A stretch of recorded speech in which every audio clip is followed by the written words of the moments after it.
ಭಾಗವಹಿಸಿರ್ತಕ್ಕಂಥ ಎಲ್ಲ ನಮ್ಮ ವೇದಿಕೆ ಮೇಲೆ ಇರ್ತಕ್ಕಂಥವರಿಗೆಲ್ಲರಿಗೂ ವಂದಿಸ್ತಾ, ಹಾಗೂ ಈ ಸಭೆಯ ಮುಂಭಾಗದಲ್ಲಿರ್ತಕ್ಕಂಥ ಎಲ್ಲ ನಮ್ಮ 8 ಗ್ರಾಮದ ಗ್ರಾಮಸ್ಥರಿಗೂ ಮತ್ತು ಸರ್ವ ಸದಸ್ಯರುಗಳಿಗೂ ಸಹ ಮತ್ತೊಂದ್ಸತಿ ನಾವು ಸ್ವಾಗತವನ್ನು ಬಯಸ್ತಾ, ಈಗಾಗಲೇ ಇಲ್ಲಿವರೆಗೂ ನಮಗೆ ಸ್ವಾಗತ ಭಾಷಣ ಮಾಡಿರ್ತಕ್ಕಂಥ ನಮ್ಮ ಗ್ರಾಮ ಪಂಚಾಯಿತಿ ನಮ್ಮ ಮಾಜಿ ಅಧ್ಯಕ್ಷರ ಮಾರುತಪ್ಪ ಇವರಿಗೂ ಸಹ ನಾವು ಹೃತ್ಪೂರ್ವಕವಾದ ಸ್ವಾಗತವನ್ನ ಬಯಸ್ತಾ, ಇವತ್ತಿನ ಕಾರ್ಯಕ್ರಮ ಏನಂತಂದ್ರೆ ನಮಗೆ ಮಹಾತ್ಮ ಗಾಂಧಿ ರಾಷ್ಟ್ರೀಯ ಗ್ರಾಮೀಣ ಉದ್ಯೋಗ ಖಾತ್ರಿ ಯೋಜನೆಯ 2022-23ನೇ ಸಾಲಿನಲ್ಲಿ ಕೆಲಸ ಮಾಡಿರ್ತಕ್ಕಂಥ ಕಾಮಗಾರಿಗಳ ಗುಚ್ಛದ ಮತ್ತು ಆಮೇಲೆ 15ನೇ ಹಣಕಾಸು ಯೋಜನೆಯ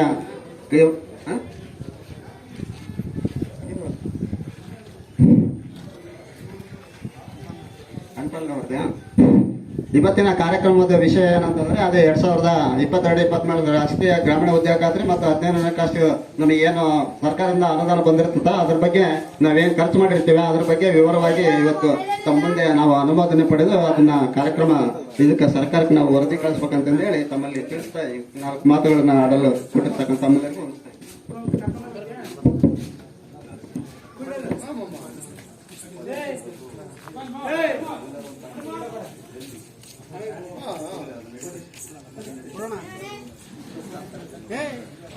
ಗ್ರಾಮ ಪಂಚಾಯತ್ ಉಪಾಧ್ಯಕ್ಷರಾಗಿರ್ತಕ್ಕಂಥ ತಿಪ್ಪೇಸ್ವಾಮಿ ಅವರು ಆಗಮಿಸಿದ್ದಾರೆ. ಅವ್ರಿಗೂ ಕೂಡ ತುಂಬ ಹೃದಯದ ಸ್ವಾಗತ. ಹಾಗೆ ಭರಮಸಮುದ್ರ ಗ್ರಾಮದ ಮತ್ತೊಬ್ಬ ಸದಸ್ಯರಾಗಿರ್ತಕ್ಕಂಥ ಶ್ರೀಮತಿ ಹನುಮಕ್ಕ ಪೆದ್ದಣ್ಣನವರಿಗೆ ಒಂದು ಕಾರ್ಯಕ್ರಮದಲ್ಲಿ ಭಾಗಿಯಾಗಿದ್ದಾರೆ. ಅವ್ರಿಗೂ ಕೂಡ ತುಂಬ ಹೃದಯದ ಸ್ವಾಗತವನ್ನು ಬಯಸ್ತಾ ಇದ್ದಾರೆ.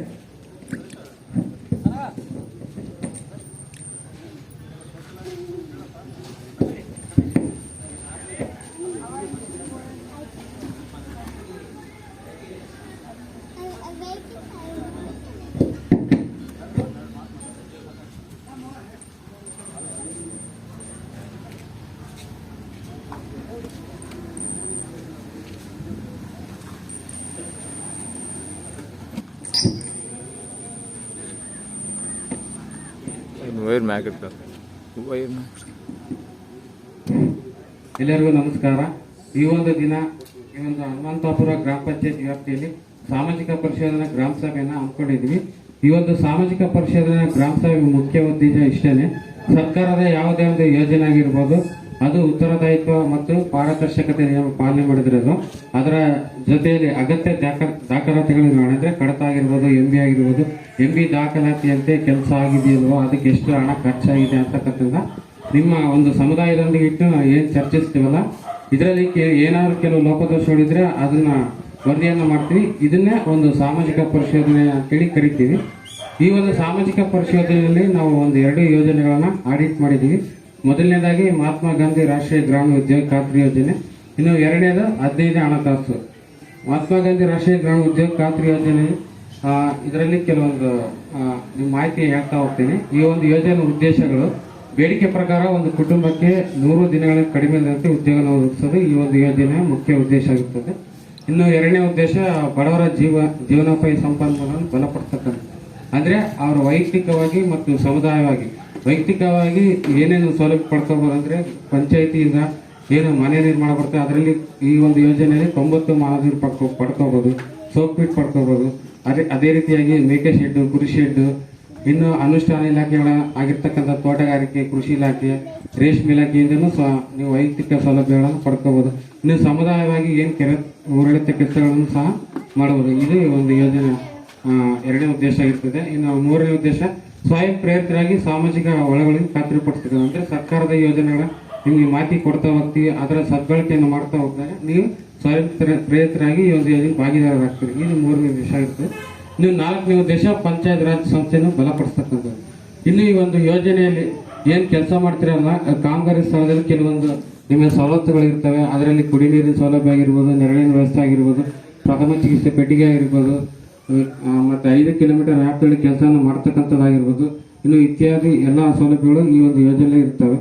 ಮತ್ತೆ 2ನೇ ಯೋಜನೆ 15ನೇ ಹಣಕಾಸು. ಇದು ಕೇಂದ್ರ ಸರ್ಕಾರದ ಯೋಜನೆ ಆಗಿದ್ದು ಇದರಲ್ಲಿ 60% ಅನಿರ್ಬಂಧಿತ ಅನುದಾನ, 40% ನಿರ್ಬಂಧಿತ ಅನುದಾನ ಇರ್ತದೆ. ಇದರಲ್ಲಿ ಕುಡಿಯ ನೀರಿಗೆ 30% ಖರ್ಚು ಮಾಡ್ತಾರೆ, ಇನ್ನು 30% ಸ್ವಚ್ಛತೆ ಖರ್ಚು ಮಾಡ್ತಾರೆ. ಇನ್ನು 40% ಅನುದಾನದಲ್ಲಿ ಏನು ಬೀದಿ ದೀಪ ಆಗಿರ್ಬೋದು, ಮತ್ತು ವಾಹನ ಖರೀದಿ ಇತ್ಯಾದಿ ಬೇರೆ ಬೇರೆ ಚಟುವಟಿಕೆಗಳಿಗೆ ಸಂಬಂಧಪಟ್ಟ ಖರ್ಚು ಮಾಡ್ತಾ ಹೋಗ್ತಾರೆ.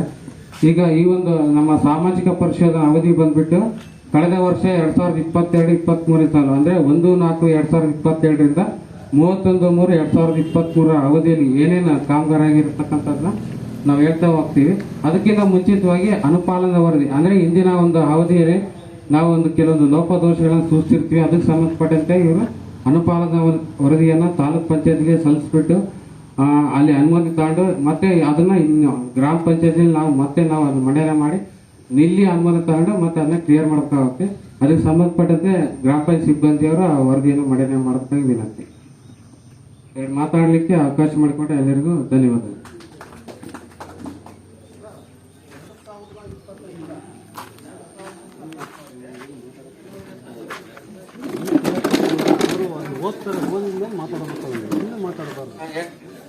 ಹೇಳ್ತೀವಿ ಪ್ರತಿಯೊಂದು ಹೇಳ್ತೀವಿ.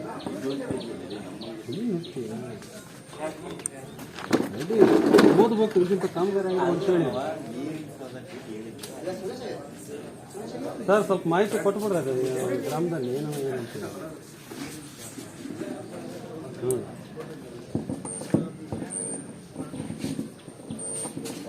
ಹಲೋ,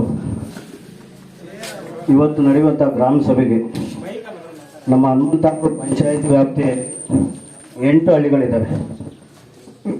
8 ಹಳ್ಳಿಗಳಲ್ಲಿ ಯಾವ ಊರಿಗೆ ಟಾಮ್ ನೀವು ಹೊಡಿಸಿಲ್ಲ. ಹನುಮಂತಾಪುರಕ್ಕೆ ಒಂದು ಹೊಡಿಸಿದ್ರೆ 8 ಗ್ರಾಮಗಳಿದ್ದಾವೆ. ಒಂದು ಗ್ರಾಮದಿಂದ ಸರಿಸುಮಾರವಾಗಿ 10 ಜನ ಈ ಒಂದು ಕಾರ್ಯಕ್ರಮಕ್ಕೆ ಬರಬೇಕು. ಮೆಂಬರ್ಗಳಿಗೆ ಕನಿಷ್ಠ ಇವತ್ತೊಂದು ದಿನ ಹೊರತುಪಡಿಸಿ ಸಮಯದ ನಿಗದಿಗಿಂತ ಇಲ್ಲಿ 5 ದಿವಸ ಮುಂಚೆನೆ ನೋಟಿಸ್ಗಳು ಕೊಡಬೇಕು. ಮೀಟಿಂಗಿಗೆ ಒಬ್ಬನ ಜನಪ್ರತಿನಿಧಿಯಾಗಿ ಚುನಾಯಿತ ಪ್ರತಿನಿಧಿಯಾಗಿದ್ದೀನಿ. ನಮ್ಮ ಡಿ ಗ್ರೂಪ್ ನೌಕರ ನಿನ್ನೆ ಸಂಜೆ ನನಗೆ ನೋಟಿಸ್ ಕೊಟ್ಟಿದ್ದಾನೆ. ನಾವು ಕಾಲಕ್ಕೆ ಬೇರೆ ಬೇರೆ ಕಡೆ ಹೋಗುವಂಥ ಸಂದರ್ಭಗಳು ಇರ್ತವೆ. ಏಕಾಏಕಿ ನೀವು ಈ ಥರ ಮೀಟಿಂಗ್ಗಳು ಕರೆದು ಜನ ಇಲ್ದಂಗೆ ಗ್ರಾಮ ಸಭೆ ಅಂದರೆ ಎಲ್ಲ ಗ್ರಾಮದ ಜನರ ಸಮಸ್ಯೆಗಳು ಏನಿದಾವೆ ಕ್ರಿಯಾ ಯೋಜನೆಗಳನ್ನು ತಗೋಬೇಕಾಗುತ್ತೆ. ಸುಮ್ಮನೆ ಅಧಿಕಾರಿಗಳು ಕರೆದ್ಬಿಟ್ಟು ಯಾರೋ ಇರ್ತಕ್ಕಂಥ 15 ಜನ ಒಂದು ಗ್ರಾಮದ ಜನ ಕರೆದ್ಬಿಟ್ಟು ಈ ಗ್ರಾಮ ಸಭೆ ಮಾಡಿದ್ರೆ ಇದು ಶೋಭೆ ಇಲ್ಲ ಅಂತ ನಾನು ಭಾವಿಸ್ತೀನಿ. ಎಷ್ಟು ಜನ ಇದ್ದಾರೆ? 10 ಜನ ಗಂಡು ಮಕ್ಳು ಇದ್ರೆ 3 ಜನ ಹೆಣ್ಮಕ್ಳು ಇರಬೇಕು. ಯಾರಾದ್ರೂ 3 ಜನ ಹೆಣ್ಮಕ್ಳು ಇದ್ದಾರೆ ಈ ಸಭೆಯಲ್ಲಿ ಕನಿಷ್ಠವಾಗಿ. ವರ್ಷಕ್ಕೆ ಎಷ್ಟು ಗ್ರಾಮ ಸಭೆಗಳು ಕರಿಬೇಕು? ವರ್ಷಕ್ಕೆ ಎಷ್ಟು ಗ್ರಾಮ ಸಭೆ ಕರಿಬೇಕು? ಎಷ್ಟು ಕರೆದಿದ್ರಿ ಇಲ್ಲ ಅವರಿಗೆ?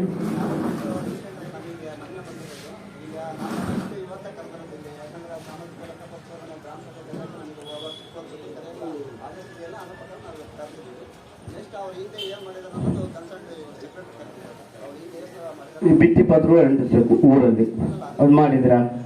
ಇಲ್ಲ. ನಾನು ಒಬ್ಬ ಪ್ರತಿನಿಧಿಯಾಗಿದ್ದೀನಿ. ಈಗ ನಮ್ಮ ಗ್ರಾಮದಲ್ಲಿ ಯಾರೂ ಇಲ್ಲ. ಹನುಮಂತಾಪುರದವ್ರು ಇದ್ದಾರೆ, ಕಸನಹಳ್ಳಿ ಒಂದು 2-3 ಇದ್ದಾರೆ, ಭರಮಸಮುದ್ರ ಇದ್ದಾರೆ, ಜಗಳೂರು ಗೋಡಡ್ಡರಿಲ್ಲ, ಕಸನಹಳ್ಳಿ ಕೋರಿಸೆಟ್ಟರಿಲ್ಲ, ರಂಗಾಪುರದವರಿಲ್ಲ, ತಮ್ಮೇಳಿ ಗ್ರಾಮದವರಿಲ್ಲ. ಅಡ್ವಾನ್ಸ್ ಆಗಿ ಇವತ್ತು ಮತ್ತೆ ಕ್ಯಾನ್ಸಲ್ ಮಾಡಿ ಇನ್ನೊಂದು ಡೇಟ್ ನಿಗದಿ ಮಾಡಿಲ್ಲ ಅಂದ್ರೆ ಹೇಳಿ ಸರ್, ಮಾಡ್ಬೋದಲ್ಲ? ಇನ್ನೊಂದು ಡೇಟ್ ನಿಗದಿ ಮಾಡಿ. ಸಾರ್ವಜನಿಕರು ಈಗ ಕೇವಲವಾಗಿ 10-15 ಜನ ಕೂತ್ಕೊಂಡು ಎಷ್ಟು 80 ಜನ 90 ಜನ ಇರ್ಬೇಕಿತ್ತು ಇವತ್ತು ಮೀಟಿಂಗ್ ಅಲ್ಲಿ. ಸರಿ, ಸುಮಾರವಾಗಿ 100 ಜನ ಇರಬೇಕು. ಇಲ್ಲಿ 100 ಜನ ಇರಬೇಕು. ಸಮಸ್ಯೆಗಳು ಇದಾವೆ. ಕುಡಿಯೋ ನೀರಿನ ಸಮಸ್ಯೆ ಇದೆ. ಭೀಕರ ಬರಗಾಲ ತಾಂಡ್ ಮಾಡ್ತಿದೆ. ಕುಡಿಯೋ ನೀರಿನ ಸಮಸ್ಯೆಗಳು ಇದಾವೆ. ಬೀದಿ ಲೈಟ್ಗಳಿಲ್ಲ, ಚರಂಡಿಗಳಿಲ್ಲ. 15 ಹಣಕಾಸು ಯಾವ ರೀತಿ ಬಳಸ್ಕೊಂತಿದ್ದಾರೆ ಅಂತ ಗೊತ್ತಾಗ್ತಿಲ್ಲ.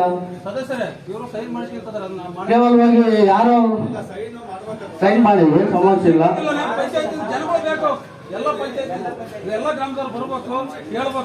ಹಣ ಗ್ರಾಮ ಸಭೆ, ಸಾಮಾಜಿಕ ಗ್ರಾಮ ಸಭೆ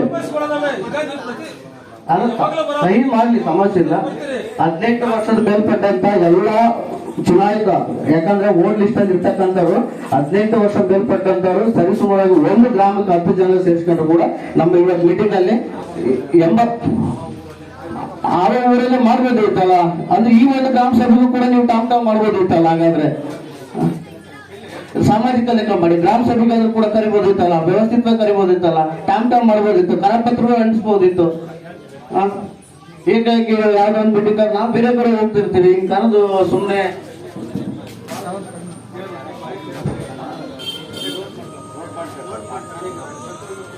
ಗ್ರಾಮದ ನಿವಾಸಿಗಳ ಭದ್ರತೆ ಏನಿದೆ, ಕುಡಿಯುವ ನೀರಿನವಾಗಿರ್ಬೋದು, ಅವೆಲ್ಲರಿಗೂ ಕೂಡ ತಾವು ಗಮನ ಹರಿಸಬೇಕಾಗುತ್ತೆ. ಜೊತೆಗೆ ಯೋಜನೆ ಆದ್ಯತೆಯ ರ್ಯಾಂಕಿಂಗ್ ವಿಧಾನದ ಪ್ರಕಾರ ಜಾರಿಗೊಳಿಸತಕ್ಕಂಥ ಯಾವ್ದಾದ್ರು ಒಂದು ಇವತ್ತು ಕ್ರಿಯೆ ಯೋಜನೆ ಮಾಡ್ತಿದ್ದಾರೆ ಅಂದ್ರೆ ಅದ್ರ ಪ್ರಕಾರವಾಗಿ ಜಾರಿಗೊಳಿಸತಕ್ಕಂಥದ್ದು. ಸಭೆಗಳ ನೋಟಿಸ್ಗಳನ್ನು ಸಾರ್ವಜನಿಕ ಸ್ಥಳಗಳಲ್ಲಿ ಪ್ರದರ್ಶಿಸತಕ್ಕದ್ದು ಅದನ್ನ ತಾವ್ಯಾರು ಕೂಡ ಮಾಡಿಲ್ಲ. ಜೊತೆಗೆ ಕರಪತ್ರಗಳ ಮುದ್ರಿಸಿ ಪ್ರತಿ ಗ್ರಾಮಕ್ಕೆ 8 ಗ್ರಾಮಗಳು ನಮ್ಮ ಪಂಚಾಯತಿಗೆ 8 ಗ್ರಾಮಗಳಿದ್ದಾವೆ, 8 ಗ್ರಾಮಗಳು ಕೂಡ ತಲುಪಿಸಬೇಕು, ಅದನ್ನು ತಾವು ಮಾಡಿಲ್ಲ. ಪ್ರತಿ ಗ್ರಾಮದಿಂದ ಕನಿಷ್ಠ 10 ಮಂದಿ ಅಂದ್ರೆ 30% ಮಹಿಳೆಯರು ಇರಬೇಕು. ಅದು ಯಾರು ಒಬ್ರು ಮಹಿಳೆಯರು ಮಾತ್ರ ಕೂತಿದ್ದಾರೆ. ಇಲ್ಲಿ ಸರಿಸುಮಾರವಾಗಿ 24 ಜನ ಮಹಿಳೆಯರು ಇರಬೇಕಿತ್ತು ಹೆಚ್ಚು ಕಡಿಮೆ ಈ ಒಂದು ಸಭೆಯಲ್ಲಿ. ಕೇವಲ ಒಬ್ಬರು ಮಹಿಳೆಯರು ಕೂತಿದ್ದಾರೆ. ಜೊತೆಗೆ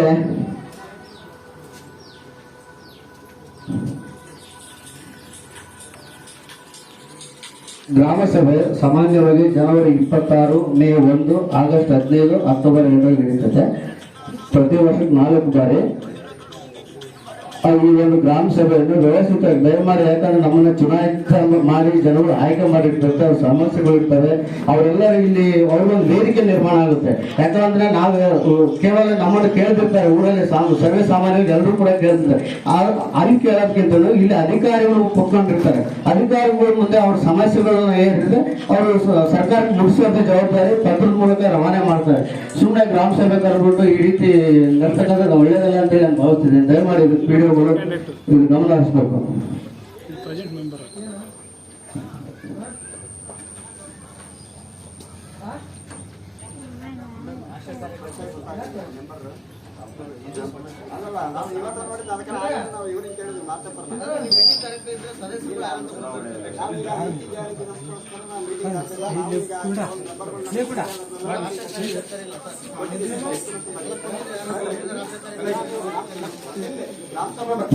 ಗ್ರಾಮ ಸಭೆ ಬಗ್ಗೆ ಮಾಹಿತಿ ಕೇಳಿದ್ವಿ. ನಾವು ಗ್ರಾಮ ಸಭೆ ಮಾಡಿಲ್ಲ. 2022-23ನೇ ಸಾಲಿನಲ್ಲಿ ಅನುದಾನ ಬಂದಿರತಕ್ಕಂಥ ಎಕ್ಸ್ಪೆಂಡಿಚರ್ ಮಾಡಿರ್ತಾರಲ್ಲ ಅದನ್ನ ನಾವು ಈ ಗ್ರಾಮ ಸಭೆಯಲ್ಲಿ ಇದು ಹೌದು ಅಥವಾ ಅಲ್ಲೋ ಕೆಲಸ ಮಾಡಿದಾರ ಇಲ್ಲ ಅಂತ ಮಾಹಿತಿಗೋಸ್ಕರ ತಗೊಂಡಿದ್ವಿ.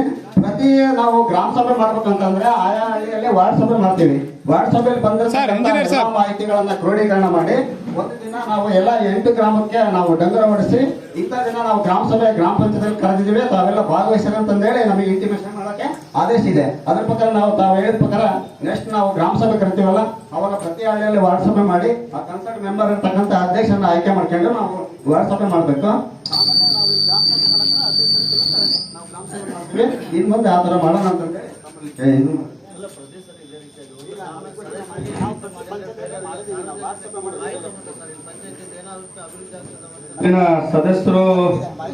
ಸದಸ್ಯರು ಎತ್ತಿರ್ತಕ್ಕಂಥ ಪ್ರಶ್ನೆಗಳು ಸರಿಯಾಗಿದ್ದಾವೆ. ಈಗ ಬಂದಿರತಕ್ಕಂಥ PDO ಅವರು ಹೊಸದಾಗಿ ಬಂದಿದ್ದಾರೆ. ಅವರು ಬಂದ ತಕ್ಷಣಕ್ಕೆ ಚುನಾವಣಾ ನೀತಿ ಸಂಹಿತೆ ಜಾರಿ ಆಗಿದ್ದರಿಂದ ಚುನಾವಣಾ ನೀತಿ ಸಂಹಿತೆ ಜಾರಿ ಆದ ನಂತರ ಯಾವುದೇ ಸಭಾ ಸಮಾರಂಭಗಳು ಮಾಡಂಗಿಲ್ಲ. ಹೀಗಾಗಿ ಅವರ ಅವಧಿಯಲ್ಲಿ ಯಾವುದೇ ತರಹದ ವಾರ್ಡ್ ಸಭೆಗಳಾಗಿರ್ಬೋದು ಅಥವಾ ಗ್ರಾಮ ಸಭೆ ಆಗಲು ಮಾಡಿರಲ್ಲ. ಒಂದು ನಿಮಿಷ ನಾನು ಹೇಳ್ತೀನಿ. ಈಗ ಪ್ರಶ್ನೆ ಮಾಡೋದ್ದಾಗ ಮಾತ್ರ ಸರಿಯಾಗಿ ನಡ್ಕೊಂಡು ಹೋಗ್ತೀವಿ. ನೀವು ಪ್ರಶ್ನೆ ಮಾಡಿರೋದು ತಪ್ಪೇನಲ್ಲ, ಆದ್ರೆ ಇದು ಸೋಷಿಯಲ್ ಆಡಿಟ್ ಮಾರ್ಚ್ ತಿಂಗಳಲ್ಲೇ ಆಗ್ಬೇಕಾಗಿತ್ತು. ಆಗ ಚುನಾವಣಾ ನೀತಿ ಸಂಹಿತೆ ಜಾರಿ ಆಗಿದ್ದರಿಂದ ಚುನಾವಣಾ ನೀತಿ ಸಂಹಿತೆ ಆಯೋಗಕ್ಕೆ ಪತ್ರ ಬರೆದರು ಸರ್ಕಾರ ಹಂತದಲ್ಲಿ. ಅವಾಗ ಪರವಾನಗಿ ಕೊಡಲಿಲ್ಲ, ಪರ್ಮಿಷನ್ ಕೊಡಲಿಲ್ಲ. ಈ ಚುನಾವಣಾ ನೀತಿ ಸಂಹಿತೆ ಮುಗಿದ್ರಿಂದ ಸೋಷಿಯಲ್ ಆಡಿಟ್ ಗ್ರಾಮ ಸಭೆಗಳನ್ನ ಮಾತ್ರ ಮಾಡಿ ಅಂತ ಹೇಳಿ ಅನುಮತಿ ಕೊಟ್ಟಿರೋದ್ರಿಂದ ಮತ್ತು ಜಿಲ್ಲಾ ಪಂಚಾಯತಿಯಿಂದಲೇ ದಿನಾಂಕವನ್ನು ನಿಗದಿಪಡಿಸಿ ಕೊಟ್ಟಿರೋದ್ರಿಂದ ಇವತ್ತು ಸೋಷಿಯಲ್ ಆಡಿಟ್ ಗ್ರಾಮ ಸಭೆ ಮಾಡ್ತಾರೆ. ಸೋಷಿಯಲ್ ಆಡಿಟ್ ಗ್ರಾಮ ಸಭೆ ಅಂದ್ರೆ ಬೇರೆ ಗ್ರಾಮ ಸಭೆಗಳಿಗೂ ಇದಕ್ಕೂ ಬಹಳ ವ್ಯತ್ಯಾಸ ಇದೆ. ಬೇರೆ ಗ್ರಾಮ ಸಭೆಗಳಲ್ಲಿ ಈಗ ಅವರು ಸ್ಟಾರ್ಟಿಂಗ್ ಸದಸ್ಯರು ಹೇಳಿದಂಗೆ ಸ್ಟಾರ್ಟಿಂಗ್ ಇಂದ ಬರ್ಬೇಕಂದ್ರೆ ವಾರ್ಡ್ ಸಭೆಗಳು ಮಾಡ್ತಕ್ಕಂಥ ಜವಾಬ್ದಾರಿ ಅಧಿಕಾರಿಗಳಿಗಿಂತ ಇಂಪಾರ್ಟೆಂಟ್ ಸದಸ್ಯರು. ಆ ವಾರ್ಡಿನ ಸದಸ್ಯರು ತಾವೇ ಸ್ವಯಂ ಪ್ರೇರಿತವಾಗಿ ಜವಾಬ್ದಾರಿಯನ್ನ ತಗೊಂಡು ಇಂಥ ದಿನ ವರ್ಷದಲ್ಲಿ 4 ಸಲ ಮಾಡ್ಬೇಕಂತಿದೆ, ಕನಿಷ್ಠ 2 ಸಲ ಆದ್ರೂ ಮಾಡ್ಬೇಕು. ಅವರು PDO ಇಂಟಿಮೇಷನ್ ಕೊಟ್ಟು PDO ಇಲ್ಲ ಇದ್ರೆ ಸೆಕ್ರೆಟರಿ ಅವ್ರನ್ನ ವಾರ್ಡ್ ಸಭೆಗಳು ಮಾಡ್ತಕ್ಕಂಥ ಜವಾಬ್ದಾರಿ ಸೆಕ್ರೆಟರಿ ಅವರು. ಸೆಕ್ರೆಟರಿ ಅವರು ಆ ವಾರ್ಡಿನ ಸದಸ್ಯರು ಯಾವತ್ತು ಡೇಟ್ ಹೇಳ್ತಾರೋ ಆ ಡೇಟ್ಗೆ 2-3 ಅಧ್ಯಕ್ಷ ಇದ್ರೆ ಅದರಲ್ಲೇ ರೊಟೇಷನ್ ಆಧಾರದ ಮೇಲೆ ಈ ಸಲ ಇವರು ನೆಕ್ಸ್ಟ್ ಸಲ ಅವರ ಅಧ್ಯಕ್ಷರು ಮಾಡ್ಕೊಂಡು ವಾರ್ಡ್ ಸಭೆ ಮಾಡ್ತಕ್ಕಂಥ ಸಂಪೂರ್ಣ ಜವಾಬ್ದಾರಿ ಅಧಿಕಾರಿಗಳಿಗಿಂತ ಜಾಸ್ತಿ ಇರ್ತಕ್ಕಂಥದ್ದು ಸದಸ್ಯರಿಗೆ. ಇಲ್ಲಿ ಈ ಹಿಂದೆ ನಮ್ಮ ಕಡೆಯಿಂದ ಮಾಹಿತಿ ಕೊಡ್ತಕ್ಕಂಥದ್ದು ತಪ್ಪಾಗಿರ್ಬೋದು ಅಥವಾ ನಮ್ಮ ಸರಿಯಾಗಿ ಮಾಹಿತಿ ಕೊಡದೇ ಇರ್ಬೋದು. ಆದ್ರೆ ಸದಸ್ಯರಿಗೆ ಬಹುತೇಕ ಎಲ್ಲಾ ಕಡೆನೂ ತರಬೇತಿ ಆಗಿದೆ ಅಂತ ನಾನು ಭಾವಿಸ್ತೇನೆ. ವಾರ್ಡ್ ಸಭೆಗಳು ಹೆಂಗ್ ಮಾಡ್ಬೇಕು, ಅದ್ರ ಅಧ್ಯಕ್ಷರ ವಹಿಸಿ ಯಾರು ವಹಿಸ್ತಾರೆ, ಅದೆಲ್ಲ ಅವ್ರ ಅಧ್ಯಕ್ಷ ಸದಸ್ಯರಾಗಿರ್ತಕ್ಕಂಥ ಎಲ್ಲ ಪಾಯಿಂಟ್ ಸರಿ ಇದೆ. ಯಾಕೆ ಮಹಿಳೆಯರ ಪಾಲ್ಗೊಳ್ಳುವಿಕೆ ಮತ್ತು ಕನಿಷ್ಠ ನಿಗದಿಪಡಿಸಿದ್ದಾರೆ ಅಂದ್ರೆ ಇಬ್ಬರು ಮೂವರು ಸೇರೋದ್ರೆ ಸಭೆಯ ಉದ್ದೇಶ ಈಡೇರೋದಿಲ್ಲ, ಎಲ್ರಿಗೂ ಅದು ಮಾಹಿತಿ ಹೋಗಲ್ಲ ಅನ್ನೋದ ಕಾರಣಕ್ಕೆ ಕನಿಷ್ಠ ಆದ್ರೂ ಇಷ್ಟು ಸೇರ್ಬೇಕು ಅಂತಕ್ಕಂಥದ್ದು ಹೇಳಿದ್ರೆ ಮುಂದಿನ ದಿನಗಳಲ್ಲಾದ್ರೂ ಕಡ್ಡಾಯವಾಗಿ ಅಲ್ಲಿನ ವಾರ್ಡಿನ ಸದಸ್ಯರ ಒಂದು ವಿಶ್ವಾಸ ತಗೊಂಡು ಅವರು ಅಟ್ಲೀಸ್ಟ್ ಅವ್ರು ನೆನಪಿಸಲಿಲ್ಲ ಅಂದ್ರೆ ನೀವು ಅದರ ಇಂಡಿವಿಜುವಲ್ ಆಗಿ ಅವ್ರ ಲೆಟರ್ ಬರೆದು ಕಾಯ್ದೆಯಲ್ಲಿ ಈ ತರ ಇದೆ, ಕನಿಷ್ಠ ಇಷ್ಟು ತಿಂಗಳು ಒಂದ್ಸಲ ವಾರ್ಡ್ ಸಭೆ ಮಾಡ್ಬೇಕಂತಿದೆ ತಮ್ಮ ಅಧ್ಯಕ್ಷತೆಯಲ್ಲಿ. ತಾವು ಯಾವತ್ತು ದಿನಾಂಕ ನಿಗದಿ ಕೊಡ್ತಾರೋ ಆ ದಿನಾಂಕದಂದು ನಿಮ್ಮ ಊರಿನಲ್ಲಿ ಅದು ಆ ವಾರ್ಡಿನಲ್ಲಿ ಸಭೆಯನ್ನು ಆಯೋಜಿಸ್ತೀವಿ ಅಂತಕ್ಕಂಥದ್ದನ್ನ ಮಾಹಿತಿ ಕೊಟ್ಟು ಅದಾದ ನಂತರ ಅವ್ರೇನ್ ಪಾಯಿಂಟ್ ರೈಸ್ ಮಾಡಿದ್ರು ಅದು ಸತ್ಯ ಇದೆ. ಯಾಕಂದ್ರೆ ಜನಕ್ಕೆ ನಾವು ಪ್ರಚಾರ ಮಾಡಿಸ್ಲಿಲ್ಲ ಅಂದ್ರೆ ಯಾರೋ ಒಂದು ಇಬ್ಬರು ಮೂವರು ಬಂದು ಕುತ್ಕೊಳ್ತಾರೆ, ಸಭೆ ಮಾಡ್ದಂಗೆ ಹೋಗುತ್ತೆ. ಹೆಚ್ಚಿನ ರೀತಿಯಲ್ಲಿ ವಾಟರ್ ಮ್ಯಾನ್ಗಳು ಇರ್ತಾರೆ, ಟಾಮ್ ಅಂತೆಲ್ಲ ಟಾಮ್ ಸಿಕ್ಕರಂಗೆ ಟಾಮ್ ಸಿಗ್ಲಿಲ್ಲ ಅಂದ್ರೆ ಕರಪತ್ರಗಳು ಹಂಚೋದ್ರ ಮುಖಾಂತರ ಆಗ್ಬೋದು.